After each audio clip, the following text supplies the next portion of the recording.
પરમ કૃપાળુ પરમાત્મા શ્રી નંદનંદનના અતિ અનુગ્રહથી લાભ પાંચમને દાડે આપણને સૌને ભગવદ કથાનો પરમ લાભ મળી રહ્યો છે. આપણી લાભ પાંચમ સાર્થક થઈ.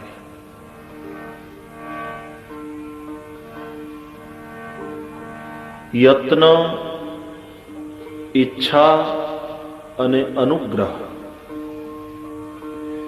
એ ત્રણેય જ્યારે ભેગા મળે ત્યારે જ ભગવદ કાર્ય સંભવ બને છે. ભગવદ કાર્ય માટેની ઈચ્છા જાગે અને એ ઈચ્છાને સાકાર કરવા માટે સન્નિષ્ઠ પ્રયાસો કરીએ, યત્ન કરીએ. પણ ઈચ્છા અને યત્ન એ બંને હોવા છતાં એમાં જો ઈશ્વરનો અનુગ્રહ ન ભળે તો આવા કાર્યો સફળ થતા નથી. શ્રીમદ ભાગવત ભગવાનનું સાક્ષાત વાંગ્મય સ્વરૂપ છે. વક્તા કથા કહે અને શ્રોતા શ્રવણ કરે, એના દ્વારા પ્રભુના વાંગ્મય સ્વરૂપના આપણે સૌએ દર્શન કરવાના છે.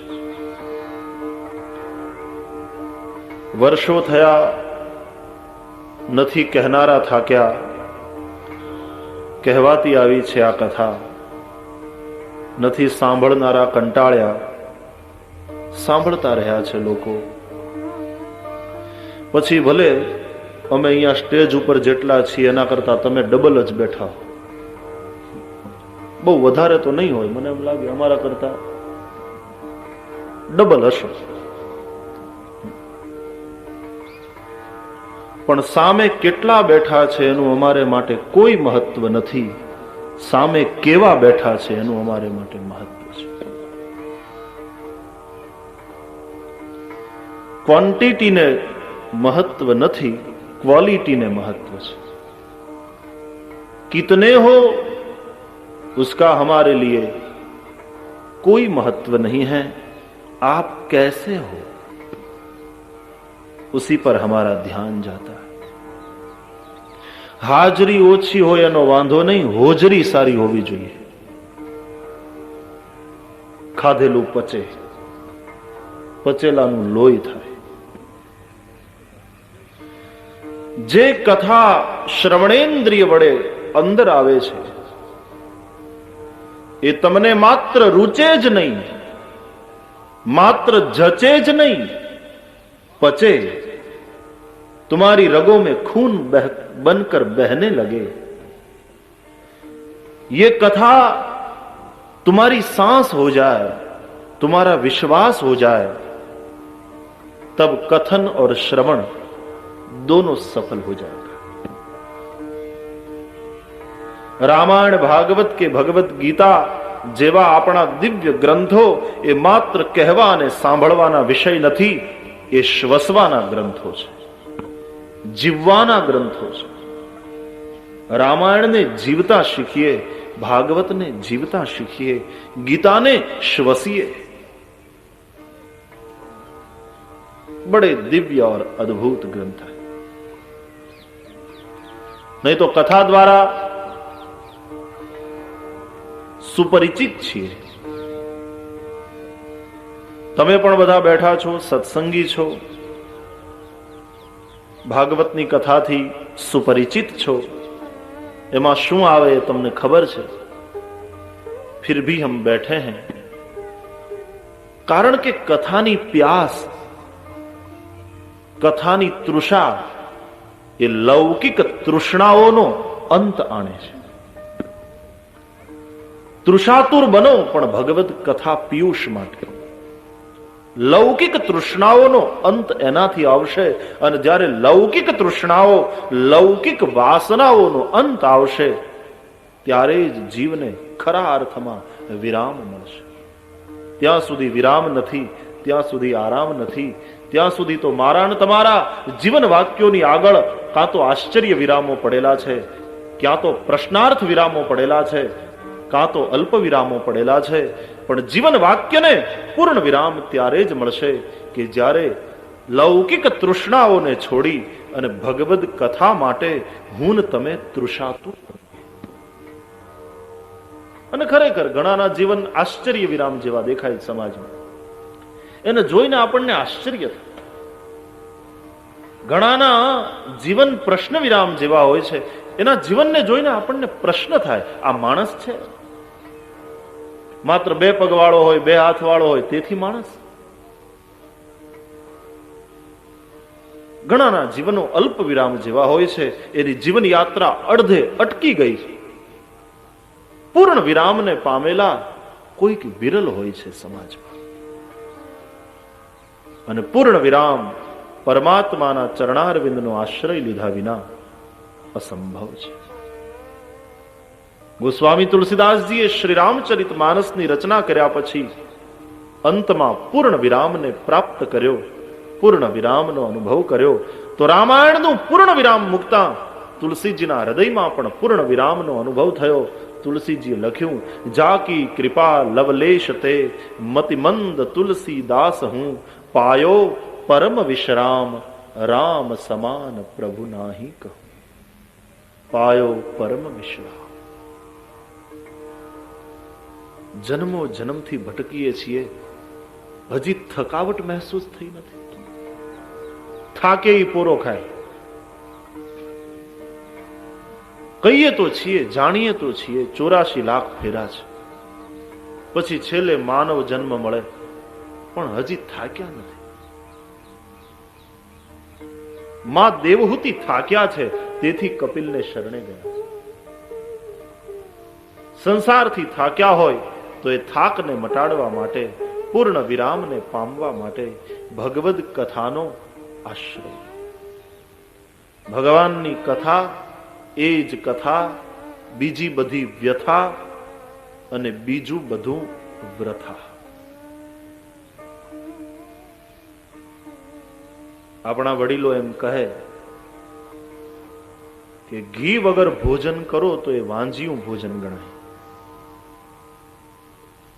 ભોજન કરવા બેસો એટલે ઘી લેવું જોઈએ, વડીલો એમ કહે છે. પછી આજની વાત જુદી છે.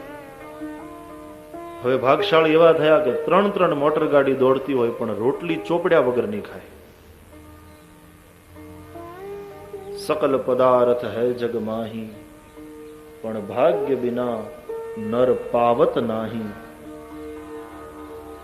તો વડીલો એમ કહે કે ઘી વગરનું ભોજન એ વાંજિયું ભોજન ગણાય. ઘી વગર ભોજન ન હોય. પણ સંતો એમ કહે છે કે ભગવદ કથા વગરનો જે દિવસ જાય એ દિવસ વાંજિયો ગણાય છે. દિવસમ અવંધ્યમ કુર્યાત. સંતોની આજ્ઞા છે દિવસને અવંધ્ય કરવો. કઈ રીતે? ભગવદ વાર્તા. મને તમને ખાધા વિના ચાલતું નથી, એક દિવસ પાણી વગર ચાલતું નથી, હવા વગર હું તમે જીવી શકવાના નથી. પણ એ અન્ન જળ અને પ્રકાશ આપનારો પરમાત્મા, એને ભજ્યા વગર આપણું આખું જીવન વાંજ્યું વીતે. દિવસ વાંજ્યાની વાત તો છોડો, ઘણા તો કમભાગીનું આખું જીવન વાંજ્યું વીતે છે. ભગવાનના અનુગ્રહથી આપણા 10 દિવસ તો કમસે કમ અવંધ્ય થશે.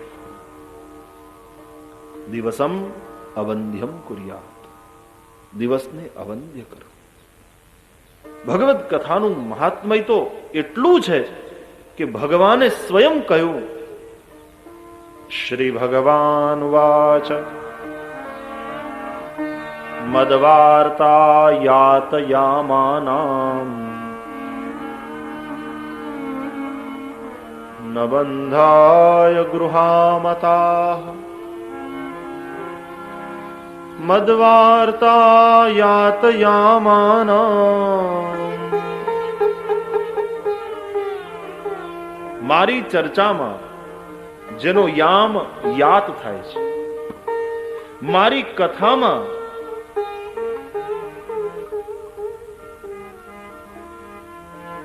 જેનો દિવસ વીતે છે એ ભલે ગ્રહસ્થાશ્રમમાં હોય, ગ્રહસ્થાશ્રમ એને બાંધતો નથી. એવા ગ્રહસ્થાશ્રમીને ત્યાં તો મને જન્મ લેવાનું મન થાય.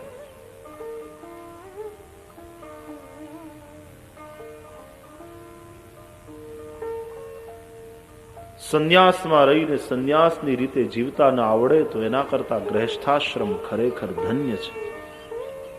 જો ગ્રહસ્થી ગ્રહસ્થાશ્રમમાં રહી પોતાના ધર્મનું બરાબર પાલન કરતા જીવતો હોય,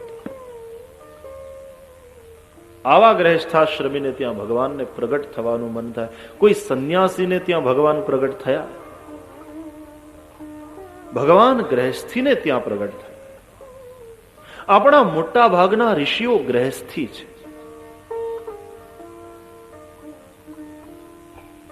અત્રિ અને અનસૂયા, વશિષ્ઠ, અરુંધતી કેવા દિવ્ય દાંપત્ય છે કે તો 10 દિવસ ભગવાનના અનુગ્રહથી આપણા સૌના અવંધ્ય જશે. ઈચ્છા, યત્ન અને અનુગ્રહ એ ત્રણેય મળ્યા. તેથી આજે ભગવત કથાનો મંગલ આરંભ થઈ રહ્યો છે. કથા શા માટે? રામાયણ જીવતા શીખવાડે છે, ભાગવત મરતા શીખવાડે છે. ધ્યાન દેના. આજે આપણે જીવતાય ભૂલ્યા છીએ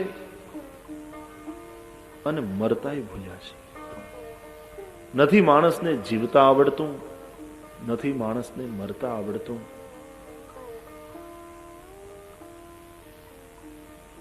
હમણાં એક ચર્ચા ચાલતી હતી અમારે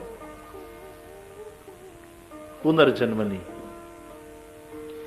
તો એવી ચર્ચા નીકળી કે ભાઈ હમણાં અમુક લોકો એવું એમ કહે છે કે વડલો વાવો એટલે વડલો જ થાય, બાજરો વાવો એટલે બાજરો જ ઉગે,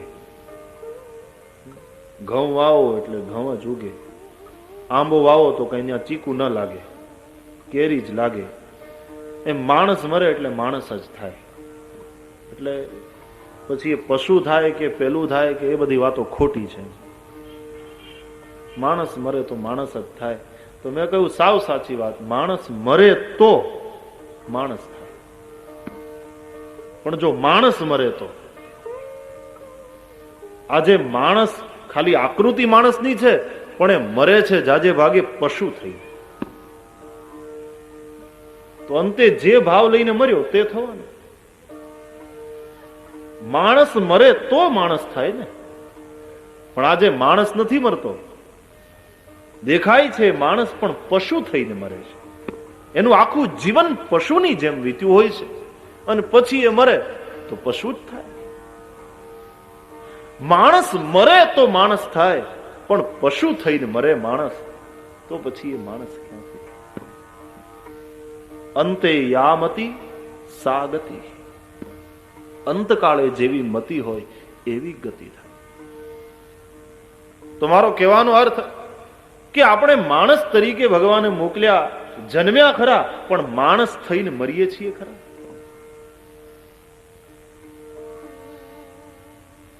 માણસ જન્મ્યા પણ માણસ મરતા નથી, માણસ થઈને મરતા નથી. આપણે ત્યાં ગામડાના વડીલો એમ કહે કે કૂતરાને એમ નથી કેવું પડતું કે તું કૂતરો થા. એ હોય જ છે અને કૂતરો છે ને કૂતરાની રીતે જીવે છે. રોટલો બતાવે ત્યાં પૂંછડી પટપટાવે, અજાણ્યું માણસ ભાળે અને ભસે. પોતે ખાતો હોય ને બીજો કોક આવે તો એની સાથે બાંધે. કૂતરો છે અને કૂતરાની રીતે જીવે છે. એનું પાત્ર એ બરાબર ભજવે છે. કૂતરાને એમ નથી કેવું પડતું કે તું કૂતરો થા, બળદને એમ નથી કેવું પડતું કે તું બળદ થા, વાનરને એમ નથી કેવું પડતું કે તું વાનર થા, પણ માણસને એમ કેવું પડે છે કે તું માણસ થા. એનો અર્થ એ માણસ તરીકે જન્મ્યો છે પણ માણસ થઈને જીવતો નથી. અને ખરેખર આજે આપણે વાંચીએ છીએ સમાચારો, ટીવીમાં સાંભળીએ છીએ, નથી લાગતું કે માણસ માણસ નથી રહ્યો, હેવાન થઈ ગયો. આજના સંદર્ભમાં તો પહેલાના કરતા પણ આ કથાઓનું મહત્વ વધ્યું છે. રામાયણ અને ભાગવતની આવશ્યકતા આજના સંદર્ભમાં પહેલાના જમાના કરતા પણ અત્યારે વધારે છે આવશ્યક. માણસ થઈ રામાયણ જીવતા શીખવાડે છે. રામાયણ એક આદર્શ આપે છે, એક આદર્શ ચરિત્ર છે શ્રી રામનું આપણી સામે. આદર્શને માટે જેણે જીવન કુરબાન કર્યું. ઘણા લોકો એમ પૂછે, આદર્શને માટે ખપી જાય, એને ગુમાવ્યું નહીં? આદર્શને માટે ખપી ગયો, કુરબાન થઈ ગયો, એને શું મળ્યું? એનો ફાયદો શું? અને ખરેખર આદર્શથી જીવતો હોય, આપણે આજના જમાનામાં જોઈએ છીએ, સત્યને નીતિને માર્ગે ચાલતો હોય, આદર્શ માટે જીવતો હોય, એને ઘેર મોટર ગાડી થાય નહીં. નહીં, આમાં જરાય આપણે બનાવટ કરવાની જરૂર નથી. મોટર ગાડી તો જ થાય જો બે ચોપડા હોય. બે રીતના ચોપડા હોય. આપણે આપણી જાતને પૂછીએ, જરાય બનાવટ કરવાની નહીં ઈશ્વરના દરબારમાં આવ્યા પછી. અને માયલો ખોટું નહીં બોલે.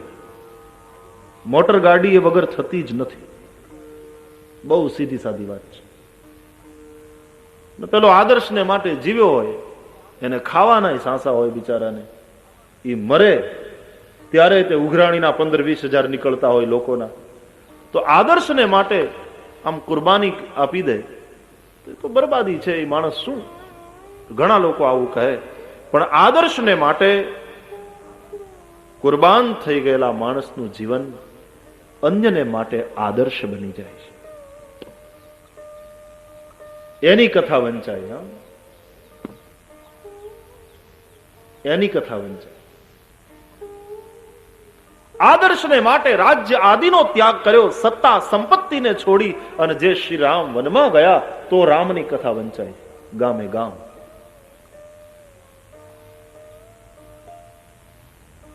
સીતાજીએ એક આદર્શ નારી શું છે બતાવ્યું તો આજે સીતા જગત વંદ્ય બન્યા. રામનું ચરિત્ર જગત વંદ્ય બન્યું. જેના ચારિત્ર શુદ્ધ, એના ચરિત્રની કથા ગામે ગામ વંચાય, એમાં શું આશ્ચર્ય? બાકી દાણ ચોરી કરી કરીને કરોડપતિ થયો હોય એની કથા ક્યાંય સાંભળી? છાપાવાળા ગાળો દઈ દઈને છાપે, બસ. આદર્શને માટે કુરબાન કરી નાખ્યું છે જેણે જીવન, એનું જીવન અન્યને માટે આદર્શ બની જાય. સમાજની સામે એટલા માટે આદર્શ છે શ્રી રામકૃષ્ણ પરમહંસ, વિવેકાनंदजी, श्री राम, श्री कृष्ण, गांधी जी. आदर्श के लिए जो कुर्बान हो गए, उनका जीवन समाज के लिए आदर्श बन जाता. जीवता શીખીએ રામાયણથી. શ્રીમદ ભાગવત મરતા શીખવાડે છે. જીવતા આવડે અને પછી મરતા આવડે. પુનર્જન્મ ન વિદ્યતે. ખબર નથી ને આપણને, એટલે આપણા શાસ્ત્રો કહે છે, આપણા સંતો પુકારી પુકારીને કહે છે કે બીજા બધા દુઃખો ગૌણ છે. પૈસા નથી ને રડો છો એ તો સાધારણ દુઃખ છે. સંતતિ નથી ને રડો છો એ તો સાધારણ દુઃખ છે. બીજા બધાય દુઃખો ગૌણ છે. સૌથી મોટામાં મોટા કોઈ બે દુઃખ હોય તો એક છે જન્મનું અને બીજું છે મૃત્યુ. સબસે બડે દુઃખ દો હૈ, એક જન્મવાનું, બીજું મરવાનું. પણ જન્મનું દુઃખ કેવું હોય તે આપણે ભૂલી ગયા છીએ. માના ગર્ભમાં મેન તમે જે વેદના, જે દુઃખ વેઠ્યું, એની વિસ્મૃતિ થઈ ગઈ છે. જન્મ આપતી વખતે પ્રસૂતાએ જે વેદનાનો અનુભવ કર્યો, એ પ્રસૂતાને યાદ છે, માને ખબર છે. એવો જ અનુભવ બાળકને પણ થયો છે. માત્ર માને જ વેદના થાય છે એમ નહીં, માના ગર્ભમાં બાળકે ભયંકર દુઃખ ભોગવ્યું છે. પણ મુશ્કેલી એ છે, જન્મ્યા પછી મને ને તમને એ વેદના, એ દુઃખ, એની વિસ્મૃતિ થઈ જાય છે, ભૂલાઈ જાય છે. જો એ યાદ રહ્યું હોત, આહા, તો માણસ બીજી વાર કોઈ માના ગર્ભમાં ના આવવું પડે એને માટે ભગવાનને પ્રાર્થના કરતો હોત. પણ ઈશ્વરે એવું નાટક કર્યું છે, એવી એણે લીલા કરી છે, એવી એની માયાએ જાળ ફેલાવી છે, જન્મનું દુઃખ ભૂલી જાય છે. તો તકલીફ એ છે કે જન્મનું દુઃખ હું ને તમે ભૂલી ગયા છીએ, અને મૃત્યુનું દુઃખ કેવું હોય તે આપણને ખબર નથી, કારણ કે હજી મર્યા નથી. એ જ્યારે મરીશું ત્યારે ખબર પડશે. મરણનું દુઃખ બહુ ભયંકર છે. 40 વર્ષથી આપણે કોઈ મકાનમાં રહેતા હોઈએ અને પછી મકાન માલિક ખાલી કરાવે ને પછી કેસ ચાલે ને આપણે ના પાડતા હોઈએ ને પેલો ખાલી કરાવે ને કોર્ટમાં કેસ ચાલે, અંતે કોર્ટમાંથી એવો જજમેન્ટ આવે જજનું કે મકાન ખાલી કરી દેવાનું, અને આપણે 40 વર્ષ પછી એ મકાનને ખાલી કરીએ, કેટલું દુઃખ થાય છે. 40 વર્ષ સુધી જે મકાનમાં રહ્યા એ મકાનને છોડતા દુઃખ થાય છે. તો પછી આ મકાનમાં આપણે 80 વર્ષથી રહ્યા હોઈએ, દેહરૂપી ઘરની અંદર 80 વર્ષથી જીવાભાઈ રહેતા હોય અને પછી જીવાભાઈએ મકાનને ખાલી કરવું પડે, બધાને છોડીને જવું પડે, કેટલી વેદના થઈ. 80 વર્ષનો નાતો અને એ થોડી વારમાં તોડીને જતું રહેવાનું. મૃત્યુનું દુઃખ બહુ ભયંકર છે. શાસ્ત્રોમાં લખ્યું છે, જ્યારે આત્મા શરીર છોડીને જાય ત્યારે હજારો વીછી શરીર ઉપર ચડીને ડંખ મારતા હોય એવી વેદના જીવાત્મા મહેસૂસ કરે છે. મૃત્યુનું દુઃખ બહુ ભયંકર છે, પણ આ સાંભળ્યાથી નહીં સમજાય, એ ત્યારે ખબર પડશે. મુશ્કેલી આ છે કે જન્મનું દુઃખ કેવું હોય એની મને તમને વિસ્મૃતિ થઈ ગઈ છે. મૃત્યુનું દુઃખ કેવું હોય તે આપણને ખબર નથી, કારણ કે હજી આપણે મર્યા નથી. અબ कैसे समझाए? વિશ્વાસ કરો શાસ્ત્રો और संतों की बातों पर. આ સંતોએ ખોટું બોલીને તમારી પાસેથી શું લેવું હતું?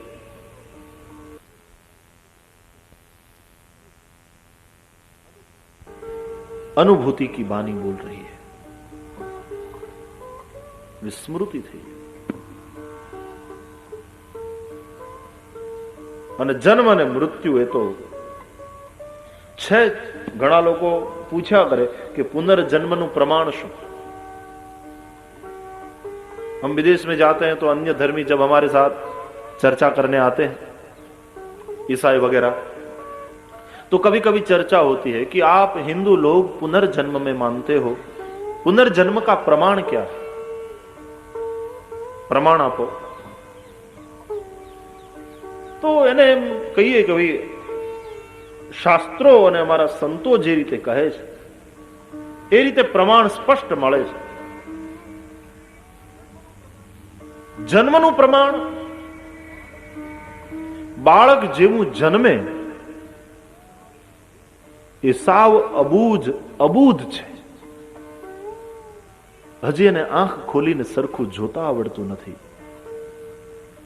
પોતાની માને જાણતો નથી, પોતાના પિતાને જાણતો નથી. अभी अभी निकल आई है कली संसार की बगिया में, अभी पूरी खिल भी नहीं पाई, पुष्प विकसित भी नहीं हुआ, जिसकी समझ विकसित नहीं हुई, ऐसा नवजात शिशु એ બાળકને માં પોતાનું સ્તન એના મોઢામાં આપે છે, તરત એ દૂધ પીવા માંડે, સ્તનપાન કરવા માંડે. એ બાળક જેને કંઈ આવડતું નથી એને કોણે શીખવાડ્યું હશે કે માના સ્તનમાંથી દૂધ કેવી રીતે ચૂસાય? માએ એને શીખવાડ્યું કે બેટા આવી રીતે ચૂસ, શીખવાડ્યું છે। किसने उसे बताया कि मां के स्तन से दूध कैसे खींचा जाता है, कैसे पिया जाता है, किसने सिखाया है उसे? शिखवाड़ियों से। किसने उसे बताया कि मां के स्तन से दूध कैसे खींचा जाता है, कैसे पिया जाता है, किसने सिखाया है उसे? मतलब ये हुआ, ये कोई पहली बार किसी मां का स्तनपान नहीं कर रहा, इसके पहले उसने कई बार कई माताओं का दूध पिया है। गहराई में अनुभव छिपा हुआ है उसके मन में।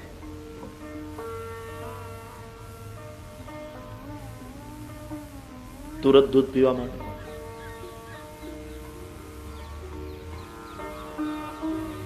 અને મોટો થયા પછી ક્યારેક નાળિયેર પીતો હોય ને એમાં ભૂંગળી નાખીને કેમ પાણી લેવાય એ ખબર નથી પડતી, ઘણીવાર શીખવાડવું પડે। પણ એ માણસ એ જ્યારે જન્મ્યો ત્યારે કંઈ શીખવાડવું ન પડ્યું કે માના સ્તનમાંથી દૂધ કેવી રીતે ચૂસાય છે, કેવી રીતે પીવાય, किसने सिखाया? और अगर पूर्व में एक बार भी पिया नहीं तो कैसे पीने लगा, अनुभव कैसे आया? तो प्रमाण છે કે એકી પહેલી વાર નથી પીતો, આના પહેલા એણે અનેક જન્મમાં અનેક માતાઓનું દૂધ અનેક વાર પીધું છે, અનુભવ છે। બીજું, મૃત્યુ। મરણથી આપણે બધાય ડરીએ છીએ। ભલે પછી ઘરમાં બનતું ન હોય ને કંટાળીએ ને એમ કહે કે હે ભગવાન હવે તો ઉપાડી લે તો સારું, એમ કહેવાય। બાકી જ્યારે મોત નજીક આવે ને ગભરામણ છૂટે, પરસેવો છૂટે છે। 65 વર્ષના ડોશીમાં ઘરમાં કોઈ મળે નહીં, છોકરાએ જુદા કાઢ્યા હતા, એકલું રહેવું પડતું હતું। ગામના ઝાંપેથી ધણ વયું જાય સીમમાં ચરવા માટે, પછી જે છાણ ભેગું થાય એ છાણ ભેગું કરે, એનો સુંડલો તૈયાર કરીને લઈ આવે, એના છાણા થાપે અને છાણા સુકાઈ જાય એટલે મોઢવું કરે। કાઠિયાવાડમાં એને મોઢવું કહે। છાણાને ગોઠવી સરખી રીતે અને એનો ઢગલો કરે, એને મોઢવું કહે। અને એ મોઢવું તૈયાર થાય એટલે છાણાનું મોઢવું વેચી નાખે, એમાંથી જે પૈસા આવે એમાંથી ગુજરાન ચલાવે। આવી ડોશીની હાલત હતી। છોકરાઓ આનંદ કરતા હતા પણ કોઈ છોકરો સાથે રાખવા તૈયાર નહીં। એકવાર ગામનું ધણ ગામને ઝાંપેથી સીમમાં ચરવા વયું ગયું, છાણ બધું ભેગું કર્યું ડોશીમાએ, આખો સુંડલો ભર્યો અને પછી એની આંખમાં આંસુ આવી ગયા કે 65 વર્ષની ઉંમરે મારે આ ઢસરડા કરવા પડે, છતે દીકરે। તો એ માંથી બોલાઈ ગયું, મોતે આવતું નથી, આ તો કઈ જીવન છે। હે ભગવાન, મારે તો મોતે નથી લેવા આવતું મને। અને મૃત્યુ સામે આવીને ઊભું રહ્યું, હાથ જોડીને પ્રત્યક્ષ થયું, સાક્ષાત મૃત્યુ। બોલો માં, મને યાદ કર્યો? શું કામ છે, શું આજ્ઞા છે, બોલો। ડોશીમાં કે માડી તું કોણ? કે તમે યાદ કર્યો એ હું મૃત્યુ। તમે કહ્યું ને મૃત્યુ નથી આવતું, તે હું તમારી સામે હાજર થયો, બોલો શું કામ છે? તો કે બેટા જરા છાણનો સુંડલો ચડાવ। મરવું મરવું કહીએ, બાકી જ્યારે મોત નજર સામે આવે ને ત્યારે જે છાણના સુંડલા ઉપાડી ઉપાડીને હું તમે કંટાળ્યા હોય અને મૃત્યુને બોલાવતા હોય, પણ બોલાવ્યા પછી જ્યારે મોત આવે ત્યારે એના એ છાણના સુંડલાને માથે ચડાવવાનું કહીએ છીએ, બાકી મરવાનું કોઈને ગમતું નથી। જે સંસારના બોજાથી કંટાળીને હું તમે મરવાની વાતો કરતા હોઈએ, જ્યારે મોત નજર સામે આવે ત્યારે એના એ બોજા પેલા મોતને કહીએ છીએ કે જરા બેટા માથે ચડાવી દે, મારાથી ઊંચકાતું નથી। मौत से डरता क्यों है आदमी? તમે વિચાર કરો, એક વાર હું તમે ક્યાંક દાજ્યા હોઈએ તો પછી અગ્નિથી ડરીએ, સીધી વાત છે ને. એક વાર જે માણસ દાજ્યો હોય એ અગ્નિથી બહુ ડરશે, પછી આઘો રહે કે નહીં, ઉસે અનુભવ હો ગયા. તો દાજા પછીની લાઈ કેવી હોય એને ખબર છે, એ બહુ ગભરાય. એક વાર જે માણસને વીછી કરડ્યો હોય એ માણસ પછી ઝેરી જનાવરથી એવો ડરે, એ ગમે ત્યાં ઘાસમાં એવી રીતે હાથ નહીં નાખે, ખેતરમાં ચાલતાય ડરશે ઉઘાડે પગે, એને અનુભવ છે. એક વાર જે માણસ પાણીમાં ડૂબતા ડૂબતા બચ્યો હોય એ પછી પાણીથી બહુ ડરશે, એ અજાણ્યા પાણીમાં કોઈ દિવસ પડશે નહીં. તો એક વાર ડૂબતા ડૂબતા બચ્યો હોય અને પાણીનો ડર લાગે, વાત સમજાય. એક વાર દાજો હોય જે માણસ એને અગ્નિનો ડર લાગે, એ વાત સમજાય. એક વાર વીછી જેને કરડ્યો હોય એ માણસ વીછી અને સર્પ જેવા ઝેરી જંતુથી ડરે, એ સમજાય. પણ હું તમે એકે વાર હજી મર્યા નથી ને મરણથી ડરીએ છીએ કેસે? હજી મને તમને ખબર નથી કે મરવાનું દુઃખ કેવું, હજી આપણે અનુભવ્યું નથી, હજી આપણું મરણ આવ્યું નથી, તો પછી મરણથી ડરીએ છીએ કેમ? ભય તો છે મૃત્યુનો. એનો અર્થ મરવું નથી, મરવા ઈચ્છતા નથી કોઈ, મરવું પડે છે પણ ઈચ્છતા નથી. શું કામ? ભય લાગે. ભાઈ ભય ક્यों लगता? अभी तो मृत्यु के दुख का तुमने अनुभव नहीं किया, फिर डरते क्यों? અગ્નિથી બળ્યા પછી જે દુઃખ થાય એનો અનુભવ કર્યો એટલે અગ્નિથી ડરીએ, વાત સમજાય. પણ મૃત્યુનો તો હજી અનુભવ થયો નથી મને તમને, અને આપણે મૃત્યુથી ડરીએ છીએ કેમ? તો એનો સીધો સાદો જવાબ છે કે આપણે કઈ નોખી નવાઈના નથી મરવાના, આપણે અનેક વાર મૃત્યુના દુઃખનો અનુભવ પૂર્વ જન્મમાં કરી ચૂક્યા છીએ. पुनर्जन्म में जन्म और मृत्यु दो प्रमाण है कि जन्म के साथ ही बच्चा मां का स्तन मुंह में लेकर दूध पीने लगता है, उसे कुछ सिखाना नहीं पड़ता. पूर्व जन्म का अनुभव है. मौत से डरता है आदमी इसलिए कि कई बार पहले मर चुका है और मृत्यु का जो दुख है उसकी अनुभूति कहीं गहराई में उसके भीतर छिपी हुई है. पुनर्जन्म में ये दो प्रमाण है. એવા કંઈક જન્મ મૃત્યુના ચક્કરમાં ભટકતા ભટકતા પુનરપી જનનમ પુનરપી મરણમ પુનરપી जननी जठरे शयनम आए हैं हम. लेकिन फिर तकलीफ ये हुई कि माया एवी लपेटाणी जन्मतानी साधे કે જન્મનું દુઃખ કેવું હોય એ ભૂલાઈ ગયું, મૃત્યુનું કેવું હોય તે આપણને ખબર નથી. અને તકલીફ है कि संतों કહે છે તો એની વાતમાં વિશ્વાસ નથી. शास्त्रों और संतों की बात पर भरोसा करो. रामायण जीवता શીખવાડે છે, શ્રીમદ ભાગવત મરતા શીખવાડે છે. સુખદેવજી મહારાજે શ્રીમદ ભાગવત દ્વારા પરીક્ષિતને મરતા શીખવાડ્યું છે. એને જીવાડ્યો નહીં, એને મરવાનું તો હતું જ, એને મરવાથી બચાવ્યો નહીં, એને મરતા શીખવાડ્યું. इसलिए मैं कथा के आरंभ में कहता हूं, आओ मरना सीखे.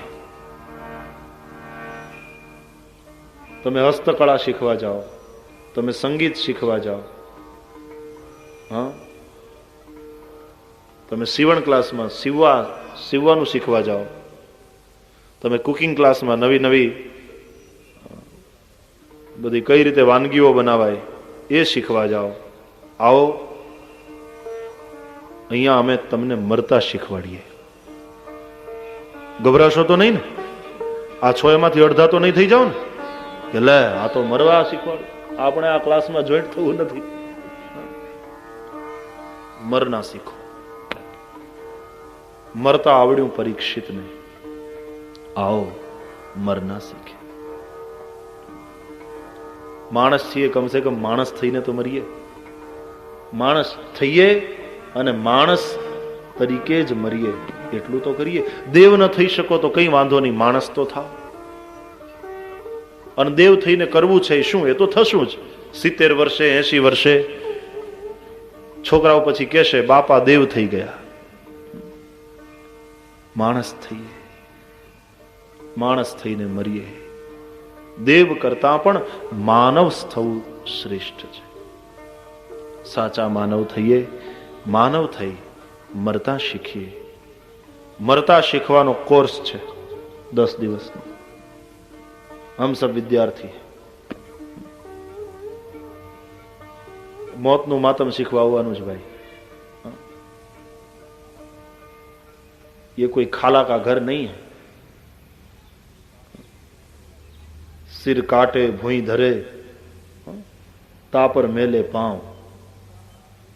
કબીરે કહ્યું, પોતાને હાથે પોતાનું માથું કાપી જમીન ઉપર મૂકી અને પોતાના માથા ઉપર પોતાનો પગ મૂકે, એ અમારી સાથે આવે. એ કોઈ આ કઈ માસીબાનું ઘર નથી.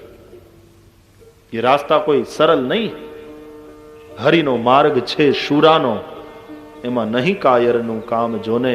અહીંયા તો પ્રથમ પહેલા મસ્તક મૂકી અને પછી વળતી લેવું નામ જોને. હરિનો માર્ગ છે શૂરાનો, નહીં કાયરનું કામ જો. તો શ્રીમદ ભાગવત દ્વારા આપણે સૌ મરતા શીખીશું. જેવું મૃત્યુ બન્યું મંગલ પરીક્ષિતને માટે, જીવન મંગલ બને, મૃત્યુ મંગલ બને, એ માટેનું 10 દિવસનું આ કથા સત્ર છે. આજથી મંગલ આરંભ થયો. સંતોના ઉપસ્થિતિમાં એમના આશીર્વાદ સાથે અને ભાગવત ભાગીરથી દરરોજ 2 પ્રવચનોમાં અહીંયાથી વહેતી રહેશે. સવારે 9 થી 12 અને સાંજે 3 થી 6 એ રીતે 2 प्रवचनों वहती रहશે भागवत भागीरथी. आप सब इस भागवत गंगा में, भागवत भागीरथी में स्नान करने के लिए सादर निमंत्रित हैं. पहली भागीरथी में, पहली गंगा में स्नान करवू हो तो समय, संपत्ति, स्वास्थ्य, श्रद्धा બધું લઈને ત્યાં જવું જોઈએ. પણ આ ભાગવતની ભાગીરથી એવી છે, ભાગવતની ગંગા એવી છે કે વહેતી વહેતી આપણે ગામ આવે, આપણી પાસે આવે. પણ આપણા ગામમાં આવે પછી તો આપણે આપણી યોગ્યતાનું પાત્ર લઈને ઘરેથી નીકળવું જોઈએ પીવા માટે કે નાવા માટે. પછી એવી રાહ જોઈને બેસીએ કે હવે મેદાન સુધી આવી, સ્કૂલના તે આપણા આંગણા સુધી નહીં આવે. કદાચ તમે બહુ ભાગ્યશાળી હો ને તમારા આંગણા સુધી આવી જાય તો તમે એવી આશા કરીને બેસો કે આંગણામાં આવી, હવે ગોળામાં નહીં આવે. અને ગોળામાં આવી જાય તો પછી એની શું ખાતરી? તમે તો એવી આશા રાખો કે હવે મોઢામાં આવશે नहीं. बहती हुई भागवत गंगा यहां तक पहुंची है. अब तो हम वहां आए स्वयं अपनी योग्यता का पात्र लेकर, अपनी भूमिका लेकर. आ लोगों तो तुमने निमंत्रण आप्યું હશે. हम भी यहां से एक पद के द्वारा आप सबको सादर निमंत्रित करते हैं भागवत गंगा में स्नान करने के लिए. आओ भाइयों, आओ बहनों, कथा गंगा नाओ. आओ भाइयों, सब गाइए, कथा गंगा में स्नान करने आइए. आओ भाइयों, आओ बहनों, कथा गंगा नाओ. आओ भाइयों,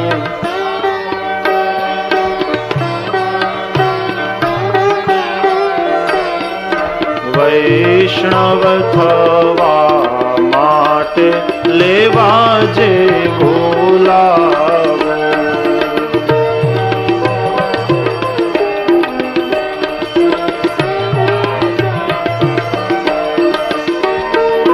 वैष्णव थवा माटे लेवा जे बोलावो.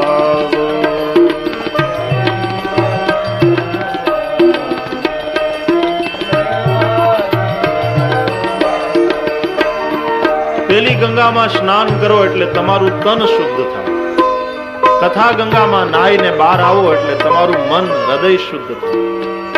ભગવદ કથા ભીતર કા સ્નાન. સાચા વૈષ્ણવ થશો.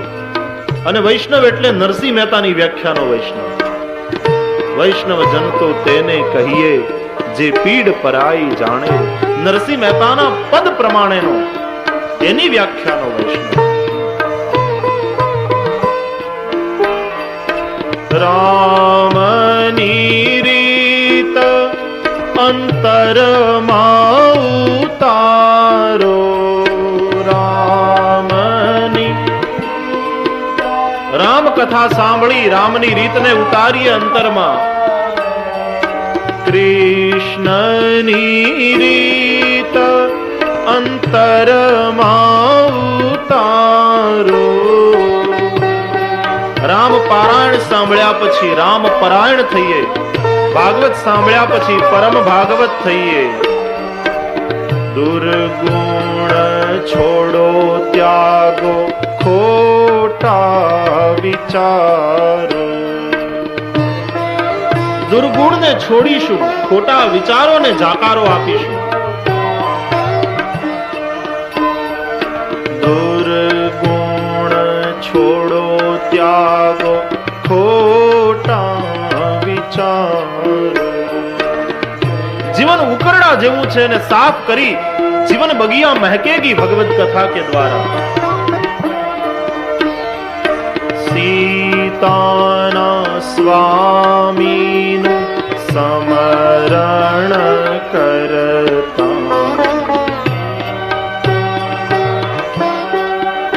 आवाज निकालिए. राधाना श्यामनु समरण करता.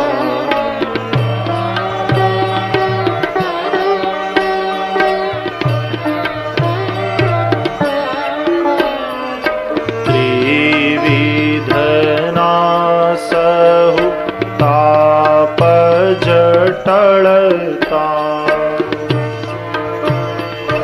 આધિદૈવિક આધિ ભૌતિક આધ્યાત્મિક ત્રણે તાપો મળશે. ત્રિવિધના સહુ તાપ જટળતા.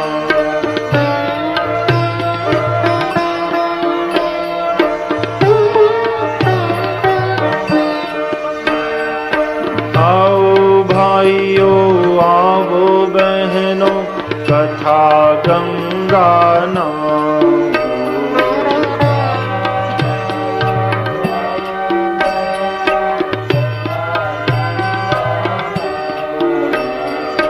વૈષ્ણવ થવા માટે લેવા જે બોલા.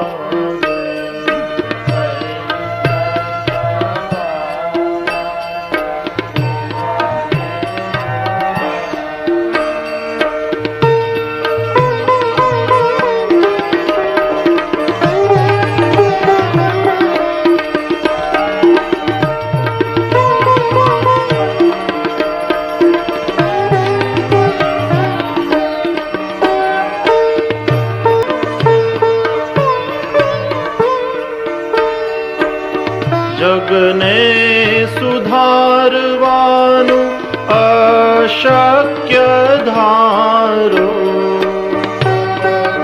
તથા જગતને સુધારવા માટે નહીં, જાતને સુધારવા માટે કહેવાની અને સાંભળવાની. ઘણા અમને લોકો પૂછ્યા કરે કે આટલી કથા કરી કેટલા લોકોને સુધારે? કોઈ કોઈને સુધારી શક્યું જ નથી. રામ આવ્યા ગયા, કૃષ્ણ આવ્યા ગયા, જગત એવું ને એવું રહ્યું છે. ये नामुमकिन है कि दुनिया अपनी मस्ती छोड़ दे. ये नामुमकिन है कि दुनिया अपनी मस्ती छोड़ दे. इसलिए ऐ दिल तू ये बेकार बस्ती छोड़ दे. स्व के सामने देख कर कहो ना. जगतने सुधारवा માટે નહીં, જાતને સુધારવા માટે કથા છે. જગને સુધારવાનું અશક્ય ધારો.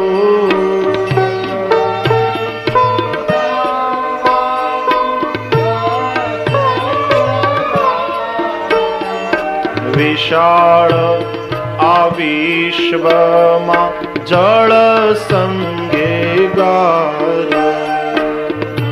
જગતની અંદર પાણી છે અને એની સાથે ગારો, કાદવ, કીચડ તો રહેવાનો જ.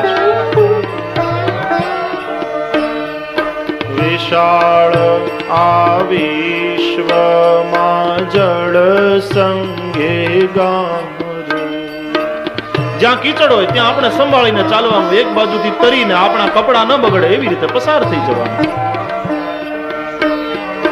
વાત ઠીક લાગે તો અંતર ઉતારો. તમને ઠીક લાગે તો કોઈ બળજબરી નથી,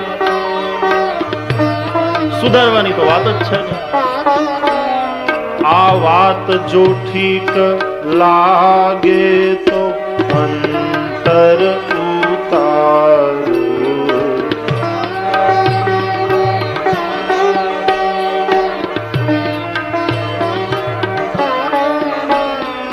જીવરાજને એક રામ સહારો,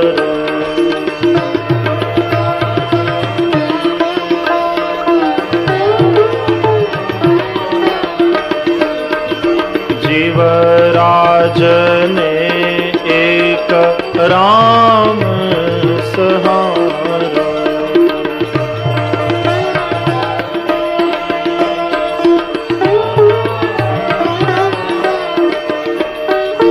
આવો ભાઈઓ આવો બહેનો તથા ગંગાના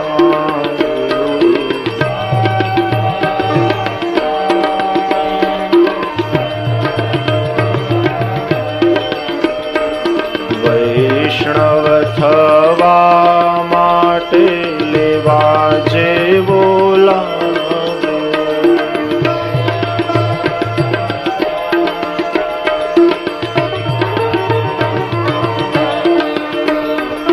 વૈષ્ણવ થવા માટે લેવા જેવો લાવો.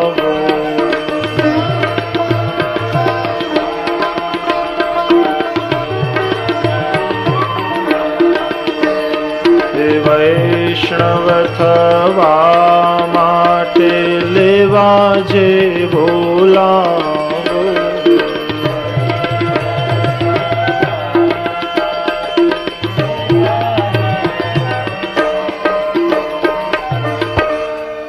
સંસારના પાપ તાપ અને સંતાપથી જો સંતપ્ત થયા હોય તો આ ભાગવત ભાગીરથીનું જળ તમારી તૃષાને બુઝાવશે, મેલને દૂર કરશે, પરમ શીતળતાને આપશે, જીવનને પૂર્ણ વિરામ આપશે.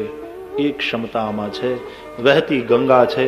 ગંગા તો કોઈને બોલાવતી નથી, પણ ગંગા કાંઠે રહેલા બેસી બેસી અને અમે કહેનારા તમને, એટલે અમે બોલાવીએ છીએ કે વહેતી વહેતી આવી છે, ચૂકોગે તો रह जाओगे, क्योंकि ये स्वर्ग में नहीं मिलती, न सत्यलोक में है न वैकुंठ में है. स्वर्गे सत्ये च कैलासे वैकुंठे नास्त्यम रसः अतः पिबंतु सद्भाग्या माँ माँ मुंचत कर हिचित. ये यही है, केवल यही है, और मौका मिला है, पी लीजिए, हम पिलाएंगे, आप नशा कर लीजिए.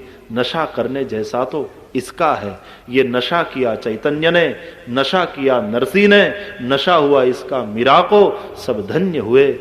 ये नशा कर लोगे और सब नशे फीके लगेंगे. इसलिए नशा करो भगवत नाम का, भगवत भक्ति का, भागवत पीयूष पान का. नशा करेंगे, यहां से पिलाई जाएगी. आप सब सादर पीने के लिए निमंत्रित हैं. तो प्रारंभिक निवेदन के साथ वक्तव्य को मैं यहां विराम दे रहा हूं.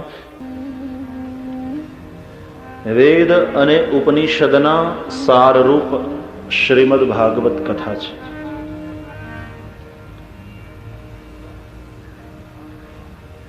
ભગવાનનું જ સાક્ષાત વાંગ્મય સ્વરૂપ છે.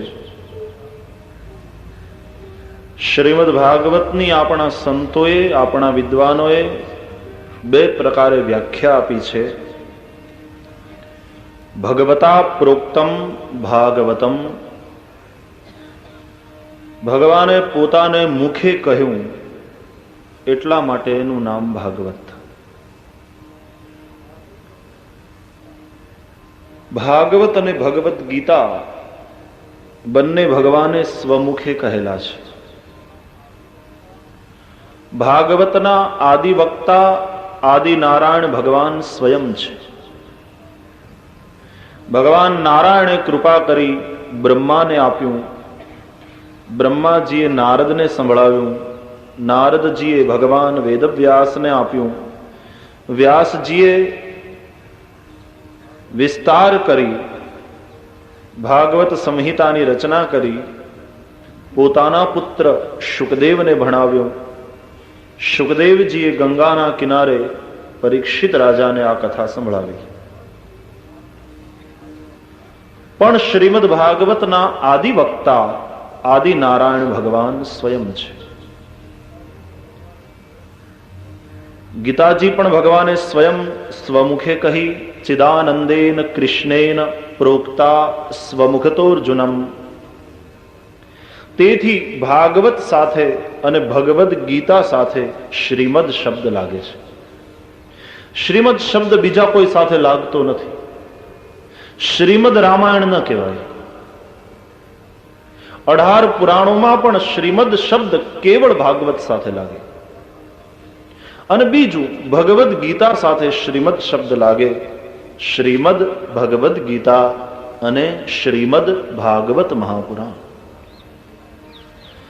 તો એક વ્યાખ્યા તો એ આપી કે ભગવતા પ્રોક્તમ ભાગવતમ, ભગવાને સ્વમુખે કહ્યું તેથી ભાગવત. પણ બીજી વ્યાખ્યા આપી કે ભગવાને કહ્યું એ ભાગવત, એ તો બરાબર, પણ કહેનાર અને જે કહેવાયું છે એ બંને જુદા નથી. તેથી ભગવતઃ અયમ ભાગવતઃ, આ ભગવાનનું જ વાંગ્મય સ્વરૂપ છે. આપણી શ્રુતિઓ કહે છે દ્વાદશાંગો વૈ પુરુષઃ, આ પુરુષના 12 અંગ છે. ભાગવત ભગવાનનું વાંગ્મય સ્વરૂપ છે. તેથી શ્રીમદ ભાગવતના 12 સ્કંધ છે. પ્રથમ સ્કંદ એ ભગવાનનો જમણો ચરણ છે. દ્વિતીય સ્કંદ એ ભગવાનનો ડાબો ચરણ છે. તૃતીય સ્કંદ ભગવાનનો જમણો બાહુ છે. ચતુર્થ સ્કંદ ભગવાનનો ડાબો બાહુ છે. પાંચમો સ્કંદ ભગવાનનો જમણો ઉરુ છે. છઠ્ઠો સ્કંદ ભગવાનનો ડાબો ઉરુ એટલે સાથળ છે. સાતમો સ્કંદ દક્ષિણ પાણી તલમ, જમણા હાથની હથેળી છે. આઠમો સ્કંદ ભગવાનનું દક્ષિણ વક્ષસ્થળ છે. નવમો સ્કંદ ભગવાનનું વામ વક્ષસ્થળ છે. દશમ સ્કંદ શ્રીહરિનું હૃદય છે. એકાદશ સ્કંદ પ્રભુનું લલાટ છે. 12મો સ્કંદ પ્રભુનો ઊંચો કરેલો વામ હસ્ત છે. આમ 12 સ્કંદ વડે ભગવાનના 12 અંગોનું દર્શન આ ગ્રંથ કરાવે છે. તો ભગવાનનું સાક્ષાત વાંગ્મય સ્વરૂપ છે. 18,000 શ્લોકો, 335 અધ્યાય વાળી 12 સ્કંધની અંદર સમાહિત દિવ્ય સંહિતા છે પરમહંસોની. એની કથા સાંભળતા પહેલા એના મહાત્મયનું ગાન કરવું જોઈએ. જ્યાં સુધી મહત્વ સમજાતું નથી ત્યાં સુધી માણસ એનો સારી રીતે ઉપયોગ કરી શકતો નથી. છોકરો જે પથ્થરથી રમે છે એ હીરો છે એમ ખબર પડે ત્યારે જ છોકરાના હાથમાંથી લઈ અને તિજોરીમાં મૂકીને ચાવી મારીને તાળું દઈ દઈએ. જ્યાં સુધી એ હીરો છે આવી ખબર ન પડે ત્યાં સુધી છોકરો ધૂળમાં રમે છે, બજારે જાય છે, એનાથી રમે છે. જ્યાં સુધી મહત્વ નહીં સમજાય ત્યાં સુધી એ પથ્થર છે. મહત્વ સમજાયા પછી એ હીરો છે, એની કિંમત થાય છે. તો પેલા મહાત્માએ જાણવું જોઈએ. અને આમે તે જે સસ્તામાં મળી જાય ને એનું મહત્વ બહુ હોતું નથી. શ્રમ વગરનું ફળ નકામું છે. ભૂખ લાગ્યા વગરનું ભોજન નકામું છે. ઊંઘ વગરની ગમે એટલી હવામણની રૂની તળાઈ હોય, ગાદી હોય, એ નકામી છે. શ્રમ વગરનું ફળ નકામું. પહેલે મહત્તા સમજો. આજે આપણે એમ માની બેઠા છીએ ભાગવત એટલે પિતૃઓની પછવાડે એની મુક્તિ માટે થતી કથા, એટલે આપણું જે થવું હોય તે થાય. આપણે આપણી જાતને મુક્ત જ માનીએ છીએ. ઠીક છે, હવે સુધારો થયો છે, નહીં તો પિતૃની પછવાડે થતી કથા. એક વ્યવહારિક કાર્ય થઈ જતું, કંકોત્રી લખવાની, અને કંકોત્રી મળે એટલે ત્યાં જવું પડે, 5 રૂપિયા પોથી ઉપર મૂકવા પડે, નહીં તો ભાઈને ખોટું લાગશે. એટલે યજમાનને રાજી કરવા માટે કથામાં આવે, ભગવાનને રાજી કરવા માટે નહીં. કેવળ પિતૃઓની મુક્તિ માટે નથી, કથા આપણા જીવનને દિવ્ય બનાવવા માટે છે. કથા કેવળ બુઢા લોકોને માટે ટાઈમ પાસ કરવાનું સાધન નથી, કથા યુવાનોને માટે છે, કારણ કે જીવતા શીખવાડે છે. જે બુઝુર્ગ લોકો છે એને તો હવે કાંઠે આવ્યું નાવ, પણ જેની સામે હજી આખી જિંદગી પડી છે એવા યુવાનોને ભરપૂર ભાથું મળે છે, જીવનની સાચી દિશા મળે છે. કથા જીવનની પાઠશાળા છે. શાળા કોલેજોમાં અપાય છે એ જીવિકાનું શિક્ષણ છે. ભગવદ કથા દ્વારા જે મળે છે એ જીવનનું શિક્ષણ છે. જીવિકાનું શિક્ષણ પૈસો કેમ રળવો, પૈસો કેમ કમાવો એ બતાવે છે, પણ જીવનનું શિક્ષણ એ પૈસાને માટે દ્રષ્ટિ કેવી હોવી જોઈએ બતાવે કે પૈસો સાધન જરૂર છે, સાધ્ય નથી. આજનો સમાજ પૈસાને સાધન સમજવાને બદલે સાધ્ય સમજી બેઠો છે. એમાંથી જ સમાજની અંદર અનેક પ્રકારની બીમારીઓ ઊભી થઈ છે. સમાજની અંદર આજે જે અનિષ્ટો દેખાય છે એ સૌ અનિષ્ટોનું જો એકમેવ કારણ હોય તો એ છે કે સમાજ પૈસાને સાધન સમજવાને બદલે સાધ્ય સમજી બેઠો છે. પૈસો જ સાધ્ય.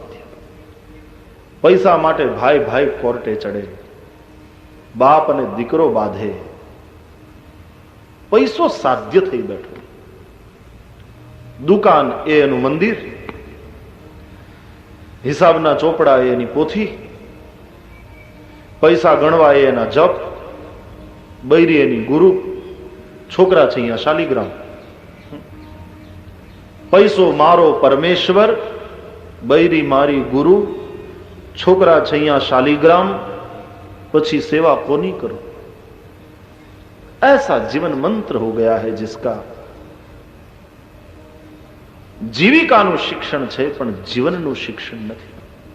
આપણી પ્રાચીન તપોવનકાલીન શિક્ષણ પદ્ધતિમાં આ બંને શિક્ષા આપવામાં આવતી હતી, જીવિકાની શિક્ષા અને જીવનની શિક્ષા. હવે શાળા કોલેજોમાંથી જીવનનું શિક્ષણ જ નીકળી ગયું, જીવિકાનું શિક્ષણ રહ્યું. પરિણામે થાય છે શું? યુનિવર્સિટીમાંથી એક સારો એન્જિનિયર બહાર પડે છે, એક સારો ડોક્ટર સમાજને મળે છે, એક સારો લોયર મળે છે, પણ એક સારો માણસ મળતો નથી. એક સારો એન્જિનિયર છે પણ એક સારો માણસ નથી થયો સાથે. ત્યાં સુધી એન્જિનિયર જે પુલ બનાવે 6 મહિનામાં આપઘાત કરે નદીમાં પડીને. સારો ડોક્ટર તો નીકળ્યો પણ સાથે સાથે સારો માણસ નથી. પરિણામે એનું પ્રોફેશન છે, મેડિકલ પ્રેક્ટિશનર છે, એને બદલે એને બિઝનેસ બનાવી દે. એ જ રીતે બ્રાહ્મણ પણ એની પાસે જે છે એ વહેંચવાને બદલે એ વેચતો થાય. બ્રાહ્મણ છે પણ માણસ નથી, વિદ્વાન થયો માણસ ન થયો, વહેંચતો નથી, એ વેચે છે. આજે સમાજમાંથી માણસ ખોવાયો છે. પૈસા કમાવામાં એવો માણસ ભૂલ્યો છે પોતાની જાતને પણ. ये बड़े आश्चर्य की बात है. આપણે મુંબઈ જવું હોય તો કયા કપડા બેગમાં ભરીએ જે સાથે લઈ જવાના છે?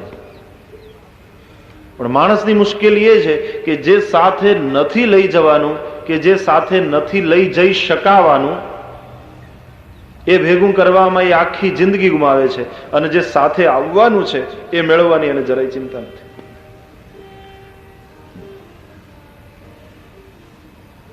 માણસ આખી જિંદગી કપડા પહેરે, દરજી પાસે કપડા સીવડાવવા જાય એટલે એને સૂચના આપે, ખિસ્સા કરજો. જબ્બાને 2 ખિસ્સા હોય, કેટલાકને વળી 3 હોય, ત્રીજું ઉપર હોય. લેંઘાને ખિસ્સા, જબ્બાને ખિસ્સા, પેન્ટને ખિસ્સા, 2 આગળ 2 પાછળ, એક વળી ચોર ખિસ્સું.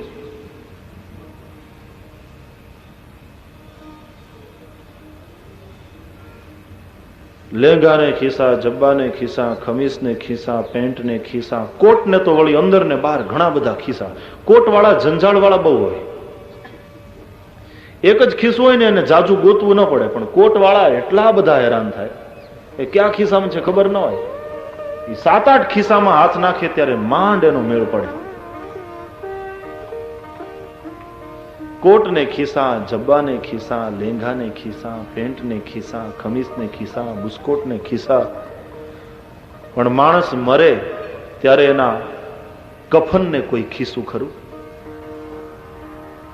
કોઈ ગયું દરજી પાસે કે આ કરોડપતિ મરી ગયો છે, આના કફનનું ખિસ્સું મોટું કરજો. કારણ કે બધાને ખબર છે કે આ કંઈ સાથે લઈ જઈ શકવાનું નથી. કફન કી કોઈ જેબ નહીં હોતી. અને છતાં પણ આપણી મૂર્ખતા તો જુઓ કે જે સાથે નથી આવવાનું એ મેળવવામાં આપણે આખી જિંદગી ઢસરડા કરી કરી કરી મરી ગઈ. ધર્મશાસ્ત્રોએ એવું નથી કહ્યું કે માનવ જીવન તને મળ્યું છે, કમાઈ લે પૈસો કમાઈ લે. કાલ કોણે દીઠી છે? એક કબાટમાં ન સમાય તો બીજો કબાટ ઉભો કર, બાથરૂમની ઉપર સીલિંગમાં દાટ, ગમે ત્યાં કમાઈ લે. આવો અવસર નહીં મળે. આવા કોઈ ભજન સાંભળ્યા? આવું કોઈ શાસ્ત્રમાં સાંભળ્યું? શરીર માધ્યમ ખલુ ધર્મ સાધન. शरीर है धर्म के लिए साधन. धर्म साधन कर लो. 500 રૂપિયા પિતાજીએ ચોપડી લેવા માટે આપ્યા હોય વિદ્યાર્થીને, છોકરાને કહ્યું હોય કે પપ્પા મારે કોલેજની ફી ભરવી છે અને પુસ્તકો લેવા છે, અને 500 રૂપિયા પપ્પાએ એને માટે આપ્યા હોય અને જઈને જુગાર રમી નાખે તો એને શિક્ષા થાય કે નહીં? રૂપિયા જેને માટે આપ્યા હતા તેને માટે રૂપિયાનો ઉપયોગ ન કરે અને જુગાર રમી નાખે, એનો દુરુપયોગ કરે તો જરૂર એને શિક્ષા થાય. એમ ભગવાને આપણને આપ્યું છે માનવ શરીર. બડે ભાગ માનુષ તન પાવા, સુર દુર્લભ સદગ્રંથન ગાવા. દેવતાઓને પણ દુર્લભ એવું માનવ શરીર મળ્યું. તો એહિતનુકાર ફલ વિષયન ભાઈ. એ શરીર વિષય ભોગ માટે નથી કે પૈસા ભેગવા કરવા માટે નથી, પણ એની અંદર જો આપણે જિંદગી ગુમાવીએ પૈસા ભેગા કરવામાં, વિષય ભોગવવામાં, ભેગું કરવામાં અને ભોગવવામાં આખી જિંદગી પસાર થાય, પછી એને ઉપરવાળો બાપ શિક્ષા કરે કે નહીં? કે મેં તને શેને માટે શરીર આપ્યું હતું અને તે શેને માટે એનો ઉપયોગ કરે.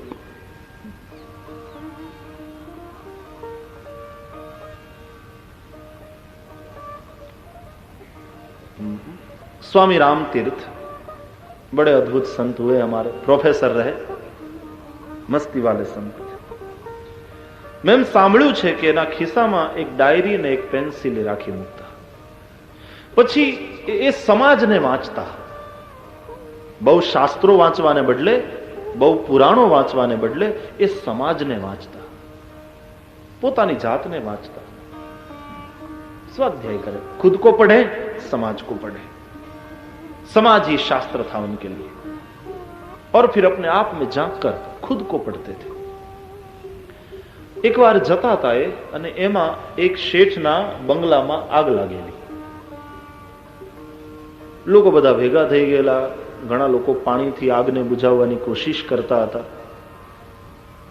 શેઠના સેવકો, માણસો, બધા મિત્રો, પડોશીઓ બધા ભેગા થઈને જેટલું બચાવી શકાય એટલું બચાવવાના કામમાં લાગેલા. ફટાફટ અંદર જઈ કોઈ મૂલ્યવાન વસ્તુ જે બચાવવાની હોય એ લઈને બહાર આવતા હતા. શેઠ અને શેઠાણી રડતા હતા. એમાં એક માણસે આવી અને શેઠજીને કહ્યું કે શેઠજી, હજી અંદર જવાય એટલો સમય છે, એક વાર હજી અંદર જઈ શકાય એટલો સમય છે, બાકી તો આગે આખા બંગલાને ઘેરી લીધું છે. આખું મકાન આગમાં સપડાયું છે. હવે બચવાની કઈ શક્યતા નથી, છતાં પણ એકાદ વાર હજી અંદર જઈ શકાય એવી શક્યતા છે. તમારે જો કોઈ મહત્વની ચીજ રહી ગઈ હોય અંદર અને બચાવવાની હોય તો અમને કહી દો, જેથી કરીને અમે લઈ આવીએ. શેઠે લમણે હાથ દઈને કહ્યું, ભાઈ મારું બધું બળી ગયું. શેઠજીએ કહ્યું, હવે આમાં શું બચાવવું અને શું રહેવા દો, છતાં પણ જાઓ અંદર, તમારા હાથમાં જે આવે એ લઈને બહાર આવતા રહો, પણ તમે તમારી જાતને સંભાળજો. બસ માણસો અંદર ગયા, છેલ્લો મોકો હતો, વળી એકાદ બે ચીજ હાથમાં આવી તે લઈ અને બહાર આવતા રહ્યા, અને પછી તો આખી ઇમારત અગ્નિમાં ભડકે બળવા માંડી. અચાનક શેઠજી ભયંકર અવાજ કરી પોક મૂકી રડવા માંડ્યા. તો બધાએ પૂછ્યું શું થયું? તો શેઠજીએ કહ્યું કે બીજો બધો સામાન બચાવવાની ધમાલમાં મારો દીકરો અંદર સૂતો હતો, એને બચાવવાનું તો સાવ ભૂલાય જ ગયું. મેં સામાન બચાવ્યો, પણ સામાનનો જે વારસદાર છે, જે માલિક છે, એ માલિકને મેં બચાવ્યો નહીં. છોકરો તો અંદર જીવતો સળગી ગયો હશે. શેઠ અને શેઠાણી પોક મૂકીને રડવા માંડ્યા. સ્વામી રામતીર્થે આ સાંભળ્યું, આ જોયું, અને તરત ખિસ્સામાંથી ડાયરી કાઢી પેન્સિલથી એની અંદર સૂત્ર ટપકાયું કે આ સમાજમાં દરેક માણસો સામાન બચાવવામાં રચાપેચા છે, કોઈ માલિકને બચાવતું નથી. બડા અદ્ભુત સૂત્ર દિયા સ્વામી રામતીર્થે. બધા સામાન બચાવવામાં લાગેલા. ઇમારત આગથી ઘેરાયેલી છે, હું તમે સામાન બચાવવાની કોશિશ કરીએ છીએ, પણ માલિક સળગી રહ્યો છે, એ તરફ કોઈનું ધ્યાન નથી. मालिक का अर्थ है आत्मा, स्वयं मैं. ભૌતિક સુખો ભેગા કરવામાં અને ભોગવવામાં આપણે જીવન એવું ગુમાવ્યું કે આપણે આપણો ઉદ્ધાર કરવાનો હતો એ રહી જ ગયું. એટલા માટે ગીતામાં ભગવાને કહ્યું, તું જ તારો શત્રુ છે, તું જ તારો મિત્ર છે. बड़ी अद्भुत बात की है गीता में कृष्ण. तू ही तेरा शत्रु, तू ही तेरा मित्र. गीता पढ़ो, गीता अद्भुत ग्रंथ है. જો તું તારો ઉદ્ધાર ન કરે, પૈસા ભેગા કરવામાં જીવન વેડફે, ભેગું કરવામાં અને ભોગવવામાં તારું જીવન જાય, તો તું જ તારો શત્રુ. કારણ કે તને બીજું કોઈ છોડાવી નહીં શકે, તારે જ તારી જાતને છોડાવવાની છે. જો તું તારી જાતને છોડાવે, જીવનનો સદુપયોગ કરે, તો તું તારો મિત્ર, નહીં તો તું જ તારો શત્રુ. तो हम ही हमारे शत्रु बनकर बैठे हैं. सब सामान बचा रहे हैं, कोई मालिक को बचाता ही नहीं, उसको याद ही नहीं करता. उद्धरेदात्मनात्मानम नात्मानम अवसादयेत. दुर्लक्ष्य किया है हमने.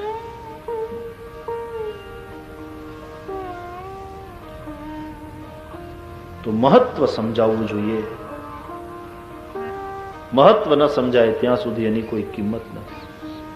આમ હવાનું મહત્વ નહીં સમજાય, કારણ કે એને પ્રાઇસ નથી ને. કિલો દૂધિયું લઈ આવો, છોકરા રમતા હોય તોય આપણે આંચકી લઈએ, કારણ કે એના પૈસા ચૂકવવા પડે.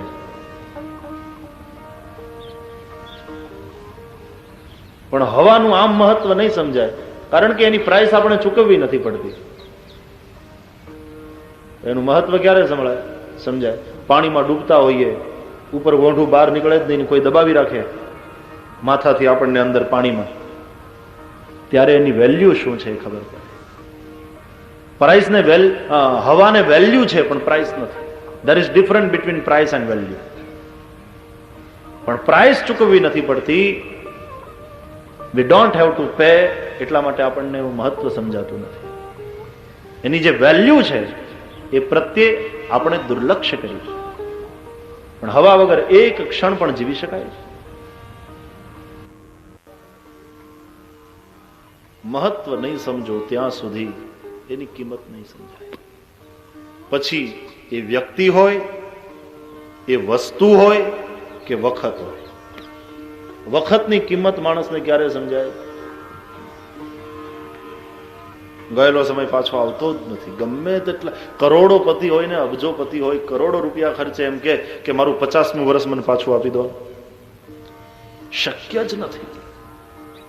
એકવાર સમય ગયો.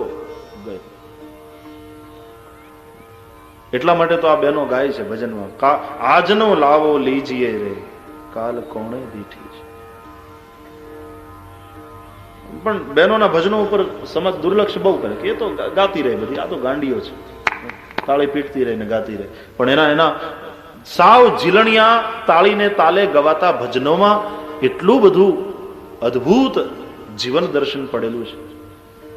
આજનો લાભો લીજીએ, કાલ કોણે દીઠી છે. ये पल तुम्हारे हाथ में है, जो करना है कर. વખત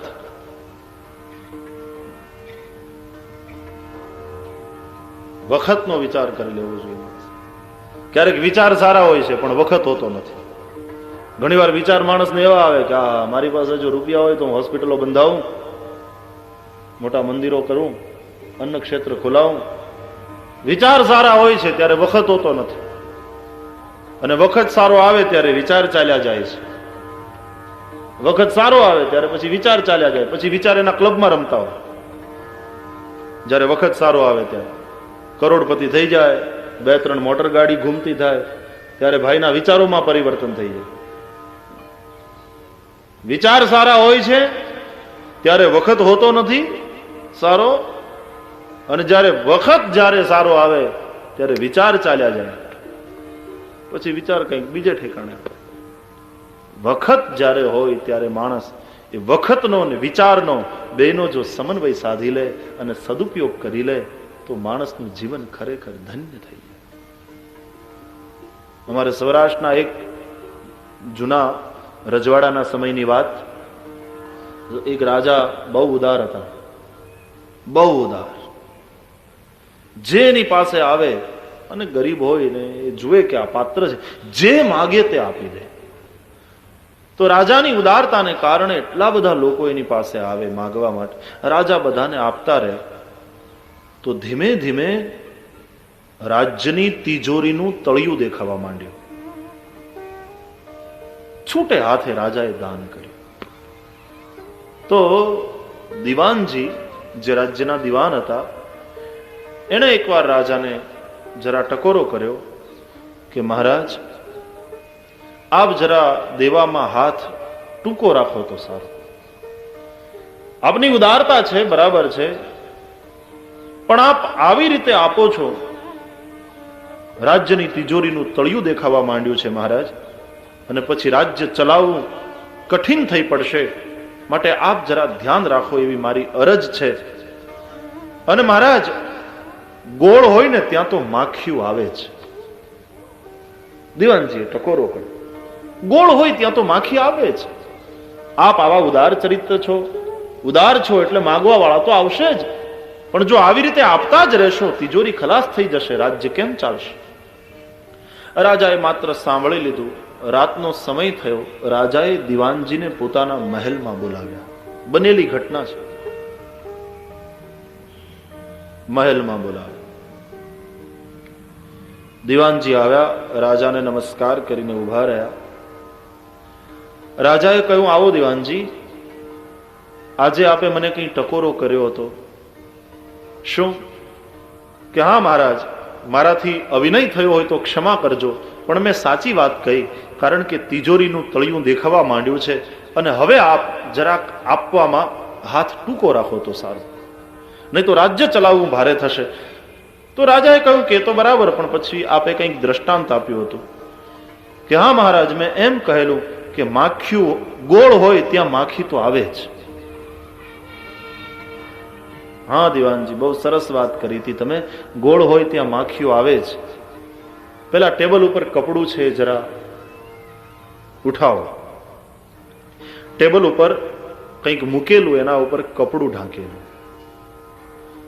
તો દિવાનજીએ જઈ અને કપડું ઊંચક્યું, અને જેવું કપડું ઊંચું કર્યું તો ટેબલ ઉપર ગોળની ભેલી પડેલી. જૂના જમાનામાં ગોળની ભેલી આવતી આખી મોટી. તો ગોળની ભેલી પડેલી. રાજાએ દિવાનજીને કહ્યું કે લો દિવાનજી, આ રહ્યો ગોળ, માખીઓ લાવી દો. તમે કહ્યું ને ગોળ હોય ત્યાં માખીઓ આવે જ, આ રહ્યો ગોળ, લાવી દો માખીઓ. તો દિવાને એમ કહ્યું હસીને કે મહારાજ ક્ષમા કરો, પણ માખીઓ તો દિવસ હોય ત્યારે આવે, અત્યારે રાત્રે ના આવે. ગોળ છે બરાબર, પણ પાછો દિવસ હોવો જોઈએ તો માખીઓ આવે. અટાણે તો એ ક્યાંક દોડે બોડે ક્યાંક જમ્પિંગ ગોઠવાઈ ગઈ હશે. તો દિવસ હોય તો માખીઓ આવે, રાત્રે તો ના આવે મહારાજ. દિવસ હોય, સૂરજ તપતો હોય તો માખીઓ આવે, વખત જોઈને આવે ને.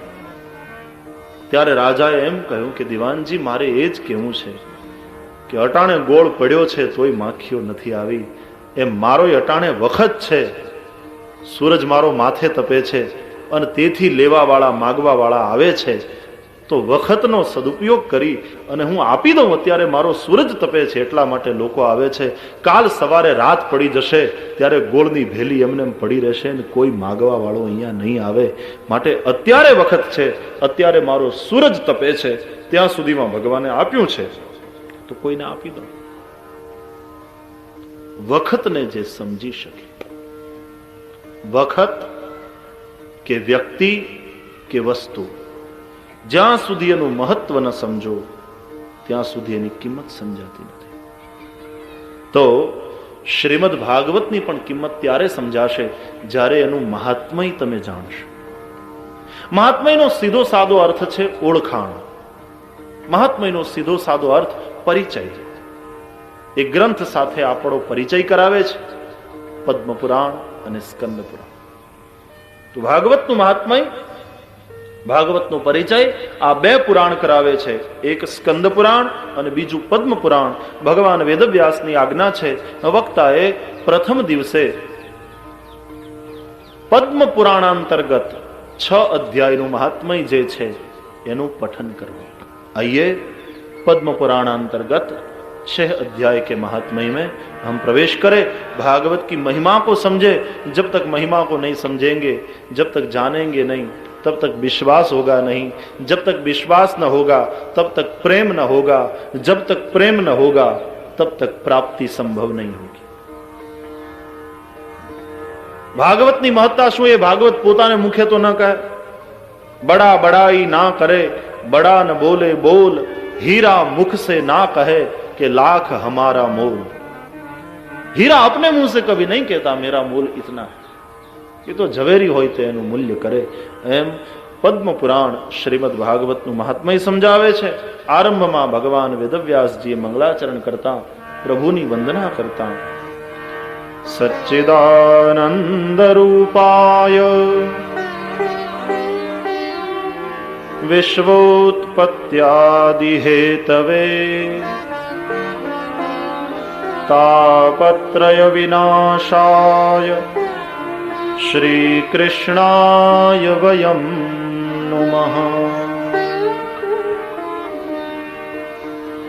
सच्चिदानंद रूपाय विश्वोत्पत्त्यादि हेतवे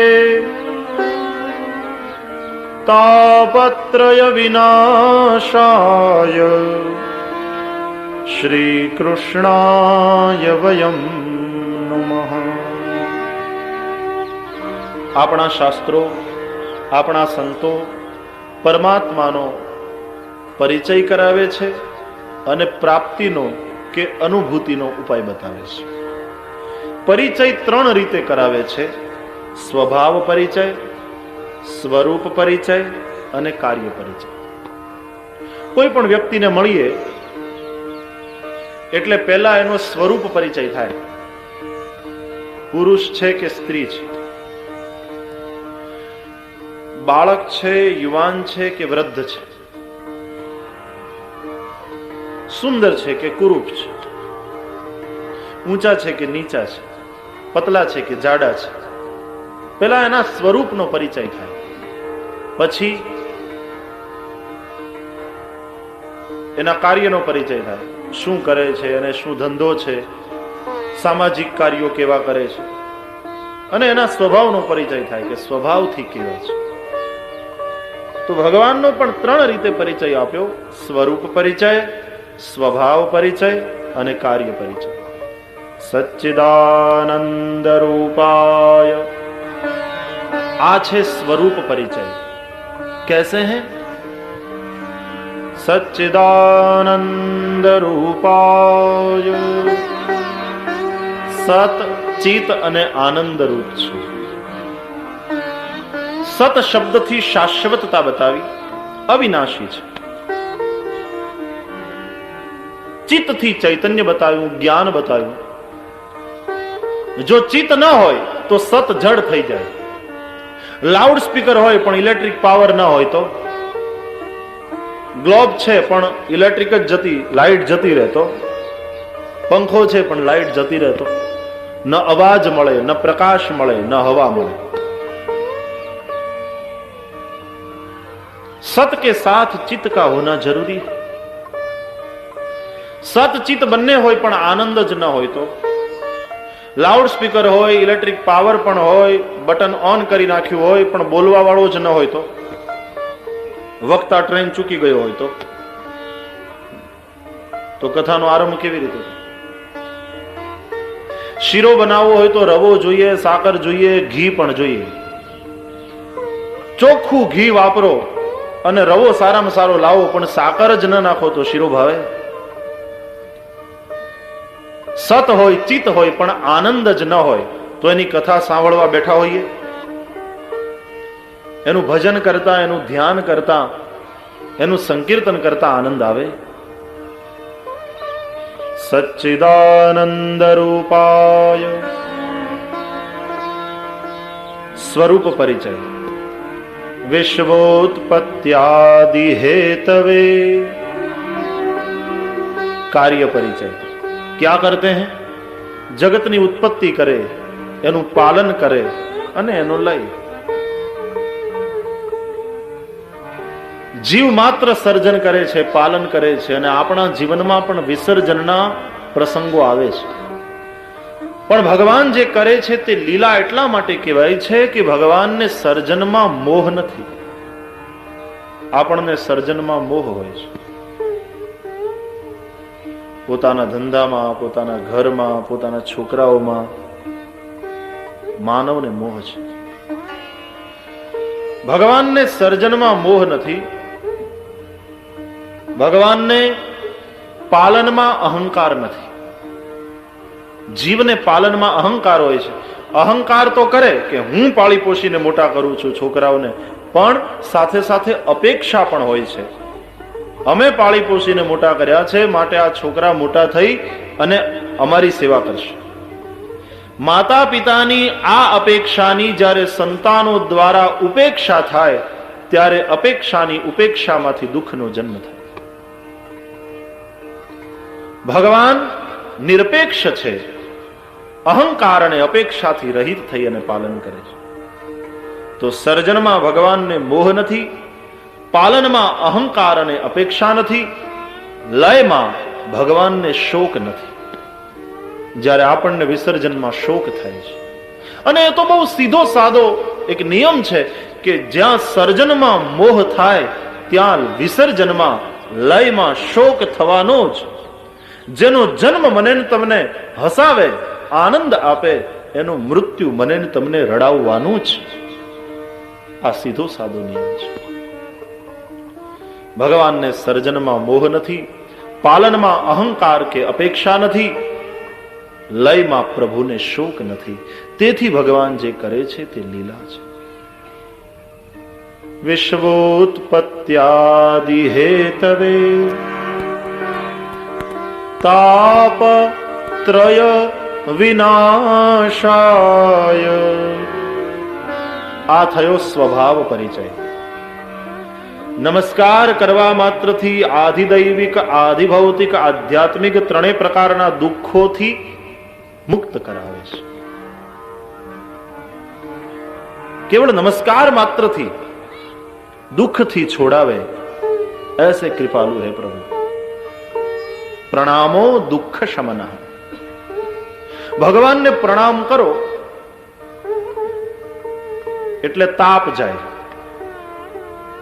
અને ભગવાનના નામનું સંકીર્તન કરો એટલે તાપનું કારણ પાપ જાય. એટલા માટે ભાગવતજીના સૌથી છેલ્લા શ્લોકમાં આવ્યું, નામ સંકીર્તનમ યસ્ય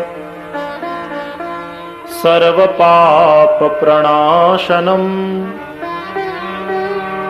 પ્રણામો દુઃખ શમનઃ તમ નમામિ હરિમ પરમ. નામ સંકીર્તન કરો એટલે પાપ મટે, અને પ્રણામ કરો એટલે પાપનું ફળ તાપ એટલે કે દુઃખ એ મટે. ત્રણ પ્રકારના પાપ આપણે કહીએ ને, આધિ, વ્યાધિ અને ઉપાધિ. ત્રણ પ્રકારના તાપ હોય છે. આધિ એટલે અભાવમાં પેદા થયેલું દુઃખ. પૈસા નથી અને માણસ રડે એ આધિ. સંતાન નથી અને માણસ રડે એ આધિ. અભાવમાં પેદા થયેલું દુઃખ. ટીવી નથી અને રવિવારે પડોશમાં જવું પડે 11:30 વાગે એટલે દુઃખી થવું પડે, એનું નામ આધિ. વ્યાધિ એટલે શરીરના રોગને કારણે જે પીડા થાય એ દુઃખ જ છે ને. શરીરના રોગને કારણે જે પીડાવું પડે, પીડા ભોગવવી પડે એ વ્યાધિ. અને સ્વભાવને કારણે જે દુઃખ પેદા થાય એનું નામ ઉપાધિ. ન હોવાને કારણે જે દુઃખ પેદા થાય એનું નામ આધિ, પણ હોવાને કારણે જે દુઃખ પેદા થાય એનું નામ ઉપાધિ. ઘણાને સંતાન નથી એટલે બિચારા દુઃખી છે એ આધિ, અને ઘણાને છે તે એવા છે એ ઉપાધિ. ટેલિફોન નથી ને બહુ તકલીફ પડે છે એનું નામ આધિ, અને છે તો વારે ઘડીએ વાગ્યા જ કરે છે. બાજુવાળાને બોલાવો ને, ઉપરવાળાને બોલાવો ને, ફલાણાને બોલાવી દો ને, એનું નામ ઉપાધિ. તો આધિ, વ્યાધિ, ઉપાધિ બધા જ પ્રકારના દુઃખમાંથી મુક્ત કરાવે. શ્રી કૃષ્ણાય વયમ નમઃ. એવા શ્રી કૃષ્ણને અમારા ત્રિવિધ તાપના ઉપશમન અર્થે અમે નમસ્કાર કરીએ છીએ. કોને? કૃષ્ણને નહીં, શ્રી કૃષ્ણને. શ્રી કૃષ્ણાય વયમ નમઃ. શ્રી એટલે રાધા. રાધા કૃષ્ણને. રાધા એટલે અવિરત વહેતી પ્રભુ પ્રેમની ધારા. તમે એક ધારું બોલો રાધાનું નામ. ધારા વહેતી હોય એવી રીતે રાધા બોલો. રાધા રાધા રાધા રાધા રાધા રાધા રાધા રાધા રાધા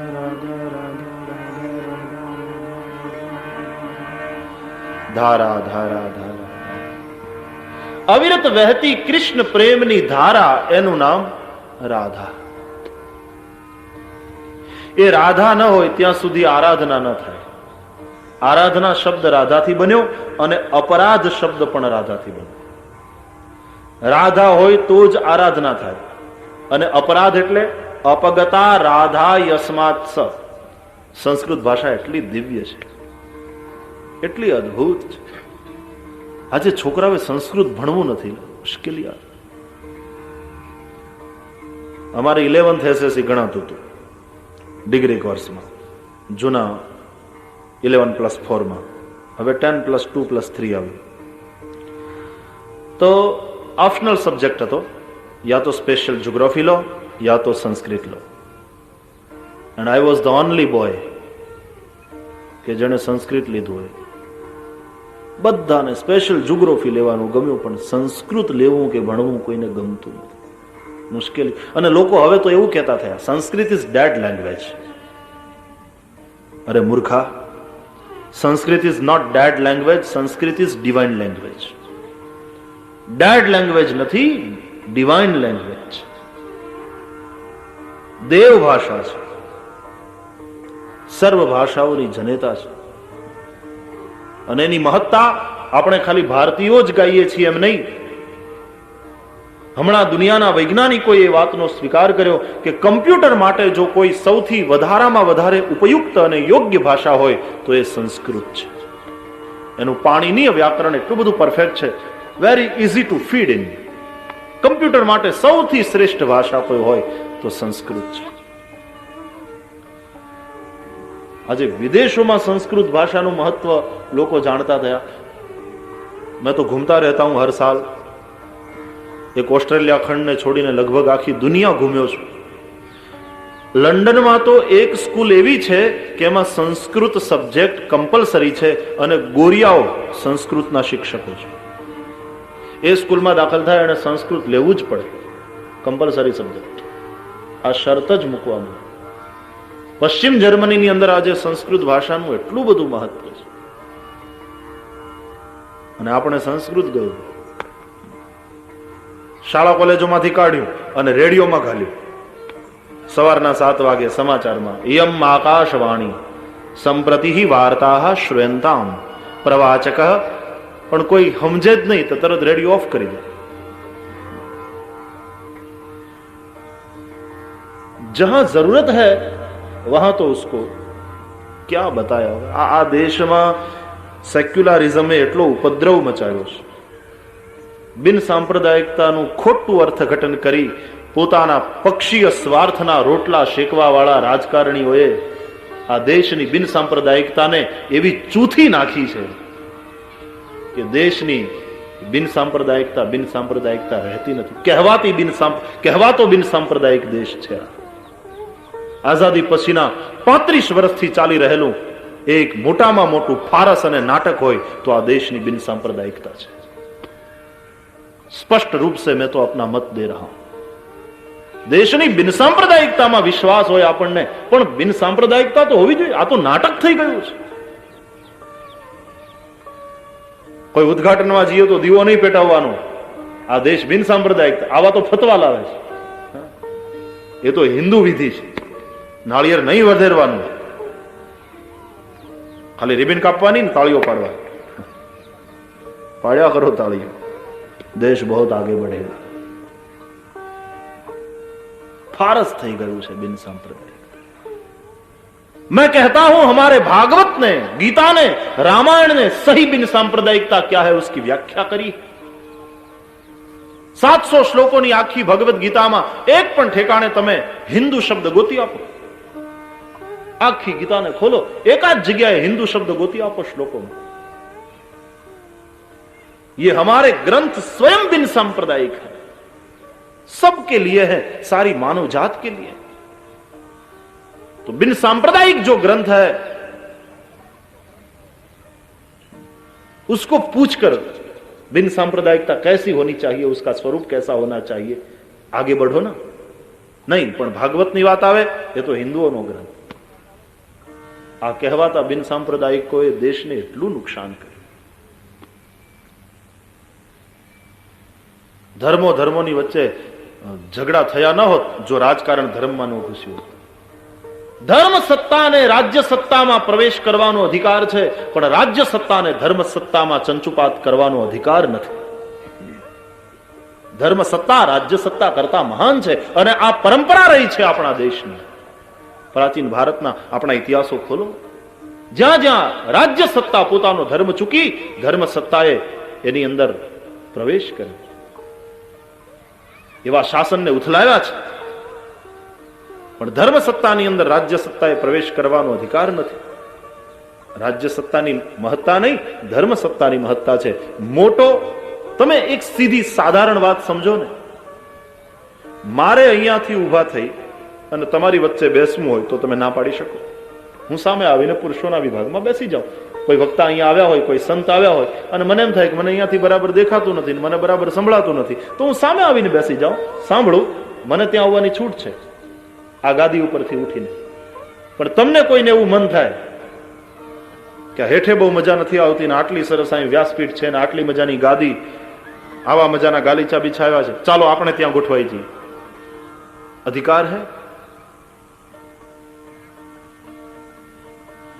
જે સત્તાનું સ્થાન ઊંચું છે, જે ગાદીનું સ્થાન ઊંચું છે, એ નીચે આવી શકે, પણ જેનું સ્થાન નીચું છે એ ગાદી ઉપર બેસી ન શકે. ધર્મ સત્તા રાજ્ય સત્તાની અંદર માથું મારે, જ્યાં યોગ્ય લાગે ત્યાં, યોગ્ય જણાય ત્યાં. નહીં તો આપણા ઋષિઓને કોઈ લેવા દેવા નહોતી રાજકારણ સાથે. પણ જ્યાં એમ લાગે કે પ્રજાના હિતથી વિરુદ્ધ વાત થઈ રહી છે ત્યારે ધર્મ સત્તા રાજ્ય સત્તામાં માથું મારતી હતી, પણ રાજ્ય સત્તાને અધિકાર નહોતો ધર્મ સત્તામાં માથું મારવા. હવે આજે મુશ્કેલી એ થઈ ગઈ કે રાજકારણમાં ધર્મ હોવો જોઈએ, એને બદલે અટાણે ધર્મમાં રાજકારણ ઘૂસી ગયું છે. અને એના માઠા પરિણામ આપણે આખા દેશમાં શું આખા વિશ્વમાં એના માઠા પરિણામો આપણે જોઈ રહ્યા છીએ. સંસ્કૃત દેવ ભાષા, બડી અદભુત ભાષા. શું એક એક શબ્દોની વ્યુત્પત્તિઓ બતાવી છે. એ શબ્દની વ્યુત્પત્તિઓ જાણીએ ને તો આમ દિલ ખુશ થઈ જાય. શું વ્યાકરણ! અપરાધ શબ્દની વ્યાખ્યા આપી. અપરાધ એટલે શું? ગુનો. ગુનો તો બરાબર, પણ એની વ્યુત્પત્તિ જાણો. અપરાધ શબ્દ બન્યો કેવી રીતે? રોટલીને રોટલી જ કેમ કીધી? એનું નામ રોટલી જ કેમ પડ્યું? કઈ રીતે શબ્દ બન્યો? એમ દરેક શબ્દ બન્યો કઈ રીતે, એનું મૂળ સંસ્કૃત ભાષા બતાવે. એની વ્યુત્પત્તિ કઈ રીતે થઈ એ સંસ્કૃત બતાવે. અપરાધ શબ્દ બન્યો કઈ રીતે? બોલે રાધાથી બન્યો. કઈ રીતે બન્યો? કયું? અપગતા રાધા યસ્માત સ અપરાધ. જેમાંથી રાધા નીકળી જાય એને અપરાધ કહેવાય. રાધા એટલે અવિરત વહેતી કૃષ્ણ પ્રેમની ધારા, એનું નામ રાધા. એટલે જેના જીવનમાં ભગવાનનો પ્રેમ ન હોય, જેનું જીવન પ્રભુ પ્રેમથી રહિત છે, એ સૌ અપરાધી છે. હું ભોજન કરું પણ હું ભજન ન કરું તો હું અપરાધી છું, તો હું ચોર છું. बड़ी अद्भुत व्याख्या, बड़ा अद्भुत अर्थ दिया है अपराध शब्द का. અને જો એ રાધા ન હોય, પ્રભુ પ્રેમની ધારા ન વહેતી હોય મારા હૃદયમાં, તો આરાધના થાય જ નહીં. પછી ભલે હું સત્યનારાયણની પૂજા કરવા બેઠો હોઉં, ગોર બાપા મંત્ર બોલતા જાય, શ્લોકો બોલતા જાય, અને હું પાણી ચડાવું, ચોખા ચડાવું, ચંદન કરું, પણ એ પૂજા નથી, એ આરાધના નથી. જો મારા હૃદયમાં પેલી ધારા ન વહેતી હોય તો એ માત્ર ક્રિયા છે, એ પૂજા નથી.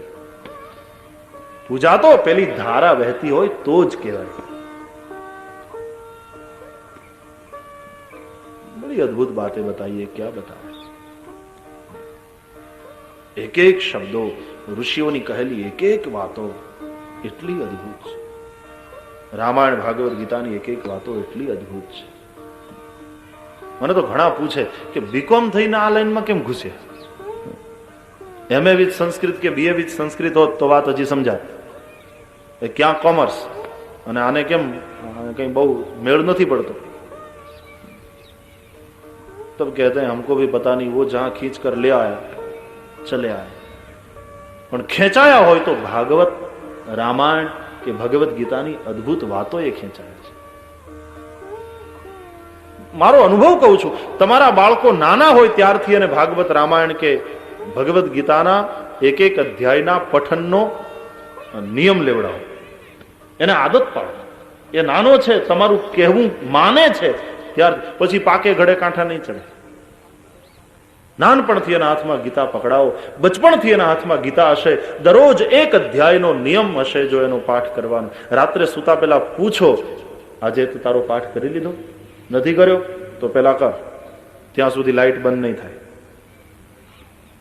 પેલા ફરજ પાડો. નાનપણમાં એને ખબર નથી પોતાનું ભલું શેમાં છે, અને નાનો છે ત્યારે એ કરશે પ્રેમથી કે ભયથી, પણ તમારું કેવું એ કરશે. મોટો થયા પછી તો તમને ભય પમાડશે. નાનો છે ત્યારે કેળવો, ત્યારે કેળવો. લોટના રૂપમાં છે ત્યાં સુધી એને કેળવી લો તો રોટલી મીઠી થશે. બાકી એકવાર જેમ તેમ પાણીનો લોટ ભેગા કરી અને રોટલી ચોડવી નાખી પછી એવી ચવડ થશે, કાગળિયા પૂઠા ચાવતા હોય એવી લાગે. ઘણા તો રોટલી બનાવે અદ્ભુત. અમારે ક્યારેક રસોઈયો ના આવ્યો હોય ને પછી ખાવી પડે, અમને ખબર છે. સ્થાનિક રસોઈયા ક્યારેક બહુ પ્રેમી હોય, ફટાફટ પતાવી નાખે, અડધો કલાકમાં એની બધી રસોઈ થઈ જાય. પણ રોટલી ચાવતા હોય તો પૂઠું ઘૂસી ગયું હોય મોઢામાં, એવું લાગે કે આ નોટબુકના પૂઠાને તો ગોળ ગોળ આમ કાતરીને ઘી ચોપડીને લઈ આવો નથી. કેળવ્યો જ ન હોય લોટ મારે વાલે. જેમ કેળવો તેમ મીઠાશ વધે છે. અને હજી શેકી નથી ત્યાં સુધી તક છે, કેળવી લો. જેટલો બને એટલો કૂણવો, મીઠાશ વધશે. એ નાનો છે, બાળક છે, તમને તક છે, મોકો છે, કેળવી લો. આપણે તો મુશ્કેલી, છોકરો ગીતા વાંચતો હોય તો હાથમાંથી ચોંટી લઈએ, ભાવો થઈ જવો છે. વાહ રે ભારતીયો, વાહ હિન્દુઓ, શું દશા થશે. ના ના, ગીતા ના વંચાય. બાવો થઈ જાય છોકરો. તું 15 વર્ષથી વાંચસ થયો તો તારો છોકરો થશે. પોતે વાંચતો. એક ગામમાં સત્સંગ ચાલતો હતો. એક શેઠજી દરરોજ આવે તો આ બરાબર આગળ આવીને બેસે ને સંત પણ એની સામે જોઈને કથા કરે, કારણ કે બહુ ભાવથી સાંભળતો. એક દાડો અડધો કલાક શેઠજી મોડા આવ્યા. કથા પૂરી થઈ ગઈ પછી સંતે પૂછ્યું કે શેઠજી કેમ આજે અડધો કલાક મોડું થયું? તો બાપજી છોકરો વેને ચડ્યો હતો કે મારે સાથે આવવું છે. તો એને સમજાવીને ઘેર રાખવામાં અડધો કલાક ટાઈમ નીકળી ગયો, એટલે અડધો કલાક મોડું થયું. તો સંતે કહ્યું કે પણ તો લઈ આવવો હતો ને છોકરાને, બિચારાને સત્સંગમાં આવવું હતું, અને નાનપણથી છોકરાઓને સત્સંગની આદત પડે એ તો બહુ સરસ કહેવાય, તમારે લઈ આવવો હતો ને, એમાં શું કામ એને રહું? કે નહીં બાપજી, અરે અટાણે હજી નાનો છે ને, અટાણથી એને સત્સંગને આન તેન બધી આ ટેવ પડાય, બાવો થઈ જાય. સંતે કહ્યું તમે કેટલા વર્ષથી સત્સંગ કરો છો? કહ્યું 15 વર્ષથી. કહ્યું તમે થયા તમારો છોકરો થઈ જશે. ઘણા યુવાન ભાઈ બહેનો ખરેખર અમને પત્ર લખે ને ત્યારે ખબર પડે એવી ફરિયાદ કરતા હોય બિચારા કે ભાઈ અમને કથામાં ઘરમાંથી આવવા દેતા નથી, હજી નાના છો ને તમારું કામ નહીં, આમ તમે તો કાંઠે બેઠા છો. ઘણા કે અમે કાંઠે બેઠા છીએ પણ બીજાને ધક્કો મારવા. કાંઠે બેઠા હોય બીજાને ધક્કો મારે.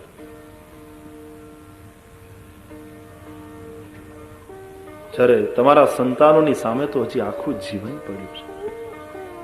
હકીકતમાં એને જ જરૂર છે, યુવાનોને જ જરૂર છે, કારણ કે કથા એ કથા નથી, જીવન જીવતા શીખવાની પાઠશાળા છે. આજે પરદેશમાં બેસતા થયા છે યુવાન ભાઈ બહેન, એટલી સરસ હનુમાન ચાલીસા ગાય, એટલા સરસ રીતે ભજનો સ્તુતિઓ, અને બિચારાને ગુજરાતી વાંચતા ના આવડે તો ઇંગ્લિશમાં લખીને હનુમાન ચાલીસા ગાય, लिपि इंग्लिश, हम हनुमान चालीसा. इतने भाव से गाते हैं, इतने भाव से संकीर्तन करते हैं, क्या बताओ. ये युवान रूवाड़ो लागतो हशे, कॉलेजनी बहार पाननी पिचकारीओ मारतो ने उपરના 3 બટન ખુલ્લા હોય ને સીસોટી વગાડતો. વારે યુવાન, આ કઈ યુવાની છે? લ્યાનત છે આવી યુવાની. युवानी नाचती હોય, गाती હોય, हंसती હોય. कृष्ण गाते हैं, हंसते हैं, नाचते हैं, પણ એના નૃત્યમાં એક મર્યાદા હોવી જોઈએ, એક દિવ્યતા હોવી જોઈએ. એના ગાવામાં કૃષ્ણની ખુમારી હોવી જોઈએ, એના નૃત્યમાં રામની મર્યાદા હોવી જોઈએ. ગમે તેમ જીવે યુવાન. જેટલા જેટલા સિનેમાના થિયેટરો જાજા બનતા જાય છે, અને હવે તો થિયેટરો એવા વ્યાપક થયા છે કે પેલા તમારે થિયેટરમાં જવું પડતું હતું, હવે થિયેટર તમારે ઘેર આવીને ઘૂસી ગયું છે. ઘેર ઘેર થિયેટર. અને એના પ્રમાણમાં કથાઓની અત્યારે વધારેમાં વધારે જરૂર છે. इसलिए मैंने सुबह में भी कहा, सुबह के प्रवचन में भी कहा કે પહેલાના કરતા પણ કથાની જો જરૂરિયાત વધી હોય તો આજના સંદર્ભમાં આની ઉપયોગિતા ઉલટાની વધી છે. એવું ભૌતિકતાપૂર્ણ જીવન થતું જાય છે. લોકો અશાંતિ ही फैलेगी.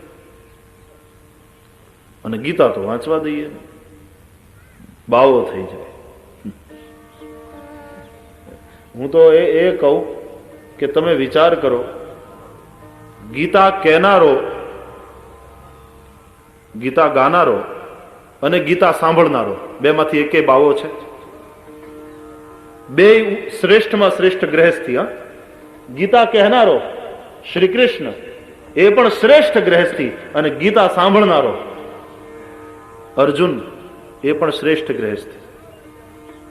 કહેનારો ગ્રહસ્થી, સાંભળનારો ગ્રહસ્થી, અને એ ગીતા વાંચનારો બાવો થઈ જશે. તો એ ગીતા સમજો જ નથી જો બાવો થાય.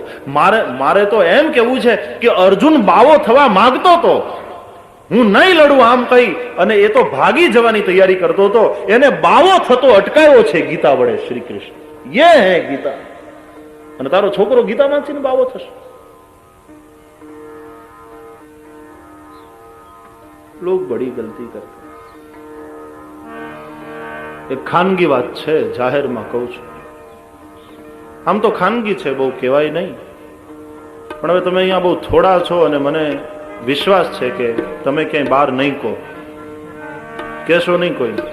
જો કે લાઉડ સ્પીકરમાં હું બોલું છું, પણ છતાં હવે અહીંયા જેટલા છો એટલા તમે ઘરના છો એટલે તમને, કારણ કે તમે ઘરના તમને માન્યા પછી તમારાથી છુપાવું તોય પડદો રાખ્યો કહેવાય. પ્રીત તહાં પરદા નહીં, पर्दा तहां नहीं प्रीत, प्रीत और पर्दा दोनों रखे वो तो दुश्मन की रीत. તમને ઘરના સમજીને કહું છું, મહેરબાની કરીને કોઈને કહેતા નહીં કે આવું અમને કીધું હતું. એ વચન આપો તો, નહીં તો હું માંડી વાળું. કોઈને કહેશો નહીં. તમે ઘરના છો એટલે તમારાથી છુપાવવું નથી. કહું, કહેશો નહીં કોઈ. બહુ ખાનગી વાત છે. વાત बार जाए ना, सावधान, किसी को कहना मत, हमें डर लगता है, किसी को बताना मत. વાત बार जाए ना પણ તમથી છુપાવાય ના. જો વાત બાર જાય ના પણ તમથી છુપાવાય ના. તમે રહ્યા ઘરના બીજા કોઈને કહેવાય ના. તમે રહ્યા ઘરના બીજા, તમે રહ્યા ઘરના બીજા કોઈને કહેવાય ના. તમે રહ્યા ઘરના બીજા કોઈને. વાત બાર જાય ના તમથી છુપાવાય ના. વાત બાર જાય ના તમથી છુપાવાય ના. તમે રહ્યા ઘરના બીજા કોઈને કહેવાય ના. તમે રહ્યા ઘરના બીજા, એ તમે રહ્યા ઘરના આ બીજા કોઈને કહેવાય ના. તમે રહ્યા ઘરના.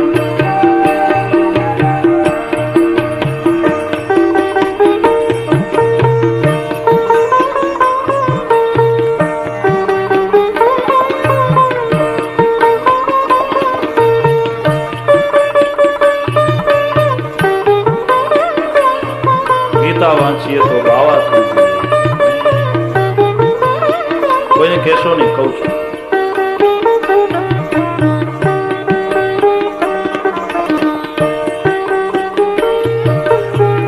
જગતમાં એવો એક દાખલો બતાવો.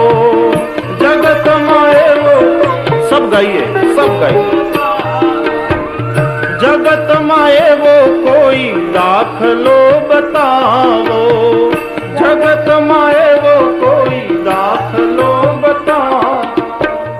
ગીતા વાંચીને કોઈ થયો હોય બાવો. ગીતા વાંચીને કોઈ,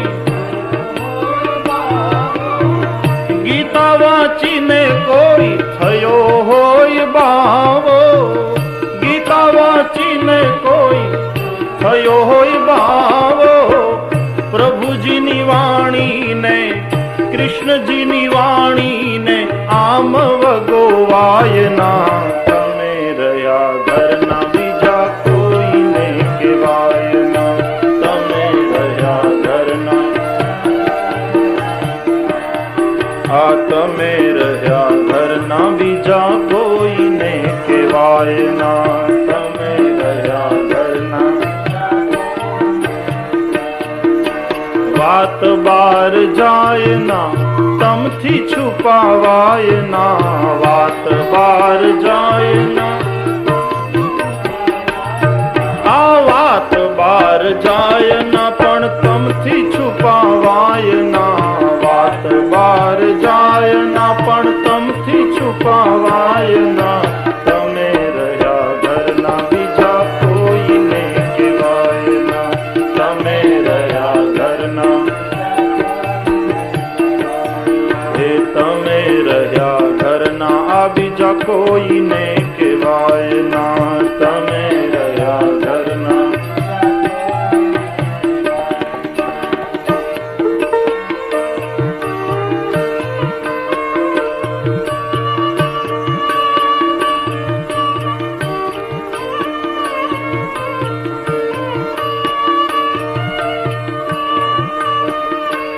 અદ્ભુત ભાવ. ભાષા છે, દેવ ભાષા છે સંસ્કૃત. નાનપણથી ગીતા સાથે એવી રીતે લગાવ હોય ને તો એના શ્લોકો સાથે એવો નાતો બંધાયો હોય કે પછી સ્કૂલની અંદર જ્યારે આવે ને ત્યારે એને સંસ્કૃત ભણવાનું મન થાય કે હું દરરોજ જે ગીતાજીના શ્લોકો વાંચું છું એનો અર્થ શું થતો હશે. એક જિજ્ઞાસા જાગૃત થાય, સંસ્કૃત ભાષા સાથે એક લગાવ પેદા થાય તો એ શીખવાનું રહેતું નથી. છોકરાઓની ફરિયાદ છે, બહુ અઘરું. એના રૂપોની ગોખણપટ્ટી કોણ કરે? રામ રામ રામ રામ રામ રામ. અમને એ બધું યાદ રહેતું નથી. એવું નથી તારી હરી ખોપડી તો બહુ ફળદ્રુપ છે. રવિવારની સાપ્તાહિકી જોઈને આખા અઠવાડિયાના કાર્યક્રમો એને મોઢે થઈ જાય ટીવીમાં. આજે બુધવાર 9 વાગે કઈ સિરિયલ? કડકડાટ બોલી દે મારા બેટા. આખી સાપ્તાહિકી મોઢે. સિનેમાનું ગાયન 1-2 વાર સાંભળે ત્યાં તો કડકડાટ મોઢે થઈ જાય. એટલે તારી કઈ ખોપડી નબળી છે એવું તો છે નહીં. પણ બહુ સીધી વાત છે, રસ હોય તો કઈ અઘરું નથી. સંસ્કૃત ભાષામાં રસ પેદા થવો જોઈએ. એકવાર રસ પેદા થાય પછી ગીતાના શ્લોક ગોખવા નહીં પડે, રામાયણની ચોપાઈઓ ગોખવી નહીં પડે, કંઠસ્થ નહીં કરવી પડે. કારણ જો હૃદયસ્થ થઈ જાય, હૃદયસ્થ બન જાય, કંઠસ્થ કરવાની જરૂર જ નહીં. હૃદયની અંદર એની ફોટોકોપી ઝેરોક્સ થઈ જાય. હૃદયની અંદરથી પછી આવે મગજમાં થઈને મોઢામાં. કંઠસ્થ નહીં, હૃદયસ્થ હો જાય. ગોખવાની જરૂર જ નહીં પડે, પણ એક પ્રેમ નિર્માણ થાય તો. बहुत सुंदर भाषा है संस्कृत. व्यास जी कहते हैं श्री कृष्णाय वयम नमः. અમે બધા શ્રી કૃષ્ણને નમસ્કાર કરીએ છીએ. કેવલ કૃષ્ણને નહીં, શ્રી કૃષ્ણને. શ્રી એટલે રાધા, રાધા કૃષ્ણ. રાધાને કારણે જ કૃષ્ણ સાકાર બનીને આવ્યા છે. નિર્ગુણ છે એ સગુણ થયું, અને સગુણ છે ત્યારે જ એ મારા ને તમારા દુઃખને દૂર કરશે, આપણી સમસ્યાનું સમાધાન કરશે. નિર્ગુણ નથી કોઈના ઉપર પ્રસન્ન થતો, નિર્ગુણ નથી કોઈના ઉપર ક્રોધે ભરાતો. નિર્ગુણ તો દ્રષ્ટા છે, એ માત્ર જોયા કરે છે. જ્યારે સગુણ બનશે ત્યારે આપણી સમસ્યાઓનું સમાધાન કરવા એ આવશે. માનવીય સમસ્યાઓનું માનવીય સમાધાન આપવા માટે ભગવાન સગુણ બની અવતરિત થઈને આવતા રહે. અને એ સગુણ તો ત્યારે બને જ્યારે રાધા શક્તિ હોય, એટલે કે ભક્તિ હોય. તો કેવલ કૃષ્ણને નહીં, શ્રી કૃષ્ણાય વયમ નમઃ. શ્રી કૃષ્ણને અમે સૌ નમસ્કાર કરીએ છીએ. એક વાર શ્રી કૃષ્ણે श्री राधा जी ने कहूं, राधे तुम जब साथ में होती हो तब लोग हमें श्री कृष्ण कहकर पुकारते हैं. श्री એટલે રાધા. તો રાધા તમે જ્યારે સાથે હો ત્યારે લોકો બહુ સન્માનપૂર્વક શ્રી કૃષ્ણ કહીને મને બોલાવે છે, પણ જ્યારે તમે સાથે નથી હોતા ત્યારે ખાલી કૃષ્ણ કહે. કૃષ્ણ એટલે કાળો, કાળો કાળો કહીને મને ગાળો કાઢે છે. जब तुम साथ में होती हो श्री कृष्ण कहकर बड़े सम्मान के साथ पुकारते हैं. तो श्री कृष्णाय वयम नमः. वयम हमें बधा बहुवचन છે. ઇંગ્લિશમાં જેમ સિંગ્યુલર એન્ડ પ્લુરલ, ગુજરાતીમાં જેમ એક વચન અને બહુવચન, પણ સંસ્કૃતમાં 3: એક વચન, દ્વિવચન અને બહુવચન. અહમ, આવામ, વયમ. હું, અમે બે, અમે બધા. તો અહીંયા અહમ ન લખ્યું, આવામ ન લખ્યું, વયમ નમઃ. અમે બધા નમસ્કાર કરીએ છીએ. શ્રોતા વક્તા સૌ, ગુરુ શિષ્ય સૌ સામૂહિક નમસ્કાર છે. એક વ્યક્તિ કલેક્ટર પાસે જાય અને આવેદન પત્ર આપે, એમાંય ફેર, અને આખું આણંદ, કરમસદ, વિદ્યાનગર બધું ભેગું થાય અને 10,000 માણસનું સરઘસ નીકળે અને 10,000 સહીઓ સાથેનું આવેદન પત્ર કલેક્ટરને આપે, એમાંય ફેર કે નહીં? એનું વજન વધે, કલેક્ટરે માનવું પડે. એના ઉપર દબાણ આવે. એમ ભગવાનને પણ અહીંયા સામૂહિક નમસ્કાર છે. હું એકલો નહીં, વયન નમઃ, અમે બધા નમસ્કાર કરીએ છીએ. ભગવાન વશ થાય. શ્રી કૃષ્ણાય વયમ નમઃ. 3 શબ્દ છે આપણે ત્યાં: વંદન, નમસ્કાર અને પ્રણામ. ત્રણેયનો ભાવ અલગ અલગ છે. વંદન અને ચંદન એ નંદ નંદન ને નવાજવાના નજરાણા. વંદન ચંદન બહુ વાલા લાગે વિષ્ણુને, એટલે વૈષ્ણવ વંદન કરે ને ચંદન કરે. બંને શીતળતા આપે. ચંદન લલાટને શીતળતા આપે, વંદન હૃદયને શીતળતા આપે. વંદન ચંદન જેને વાલા એ વૈષ્ણવ. વંદન એટલે વફાદારી, વંદન એટલે વિશ્વાસઘાત ન કરવાની પ્રતિજ્ઞા. હું તમારો વફાદાર સેવક છું. વંદન કરીએ એટલે માણસ શું કરે? 2 હાથ જોડે અને માથું નમાવે. આનો અર્થ સમજાય છે? 2 હાથ જોડે, માથું નમાવે અને હૃદયથી ભગવાનનો થાય, ત્યારે વંદન કહેવાય. કરબદ્ધ થાય. કર એટલે કર્મ, હાથ એટલે ક્રિયાનું પ્રતીક, કર્મનું પ્રતીક. માથું ઝુકાવે એટલે જ્ઞાન, હૃદય એટલે ભક્તિ. મારું જ્ઞાન અને મારી ક્રિયા, મારું માથું, મારા હાથ, બધું પ્રભુ તમને અર્પણ કરું છું. મારી ક્રિયા, મારું કર્મ, મારી ક્રિયા શક્તિ તમારે માટે ખર્ચીશ. મારી જ્ઞાન શક્તિ તમારે માટે હું ખર્ચીશ. હું તમારો થયો, હૃદયથી તમારો થયો.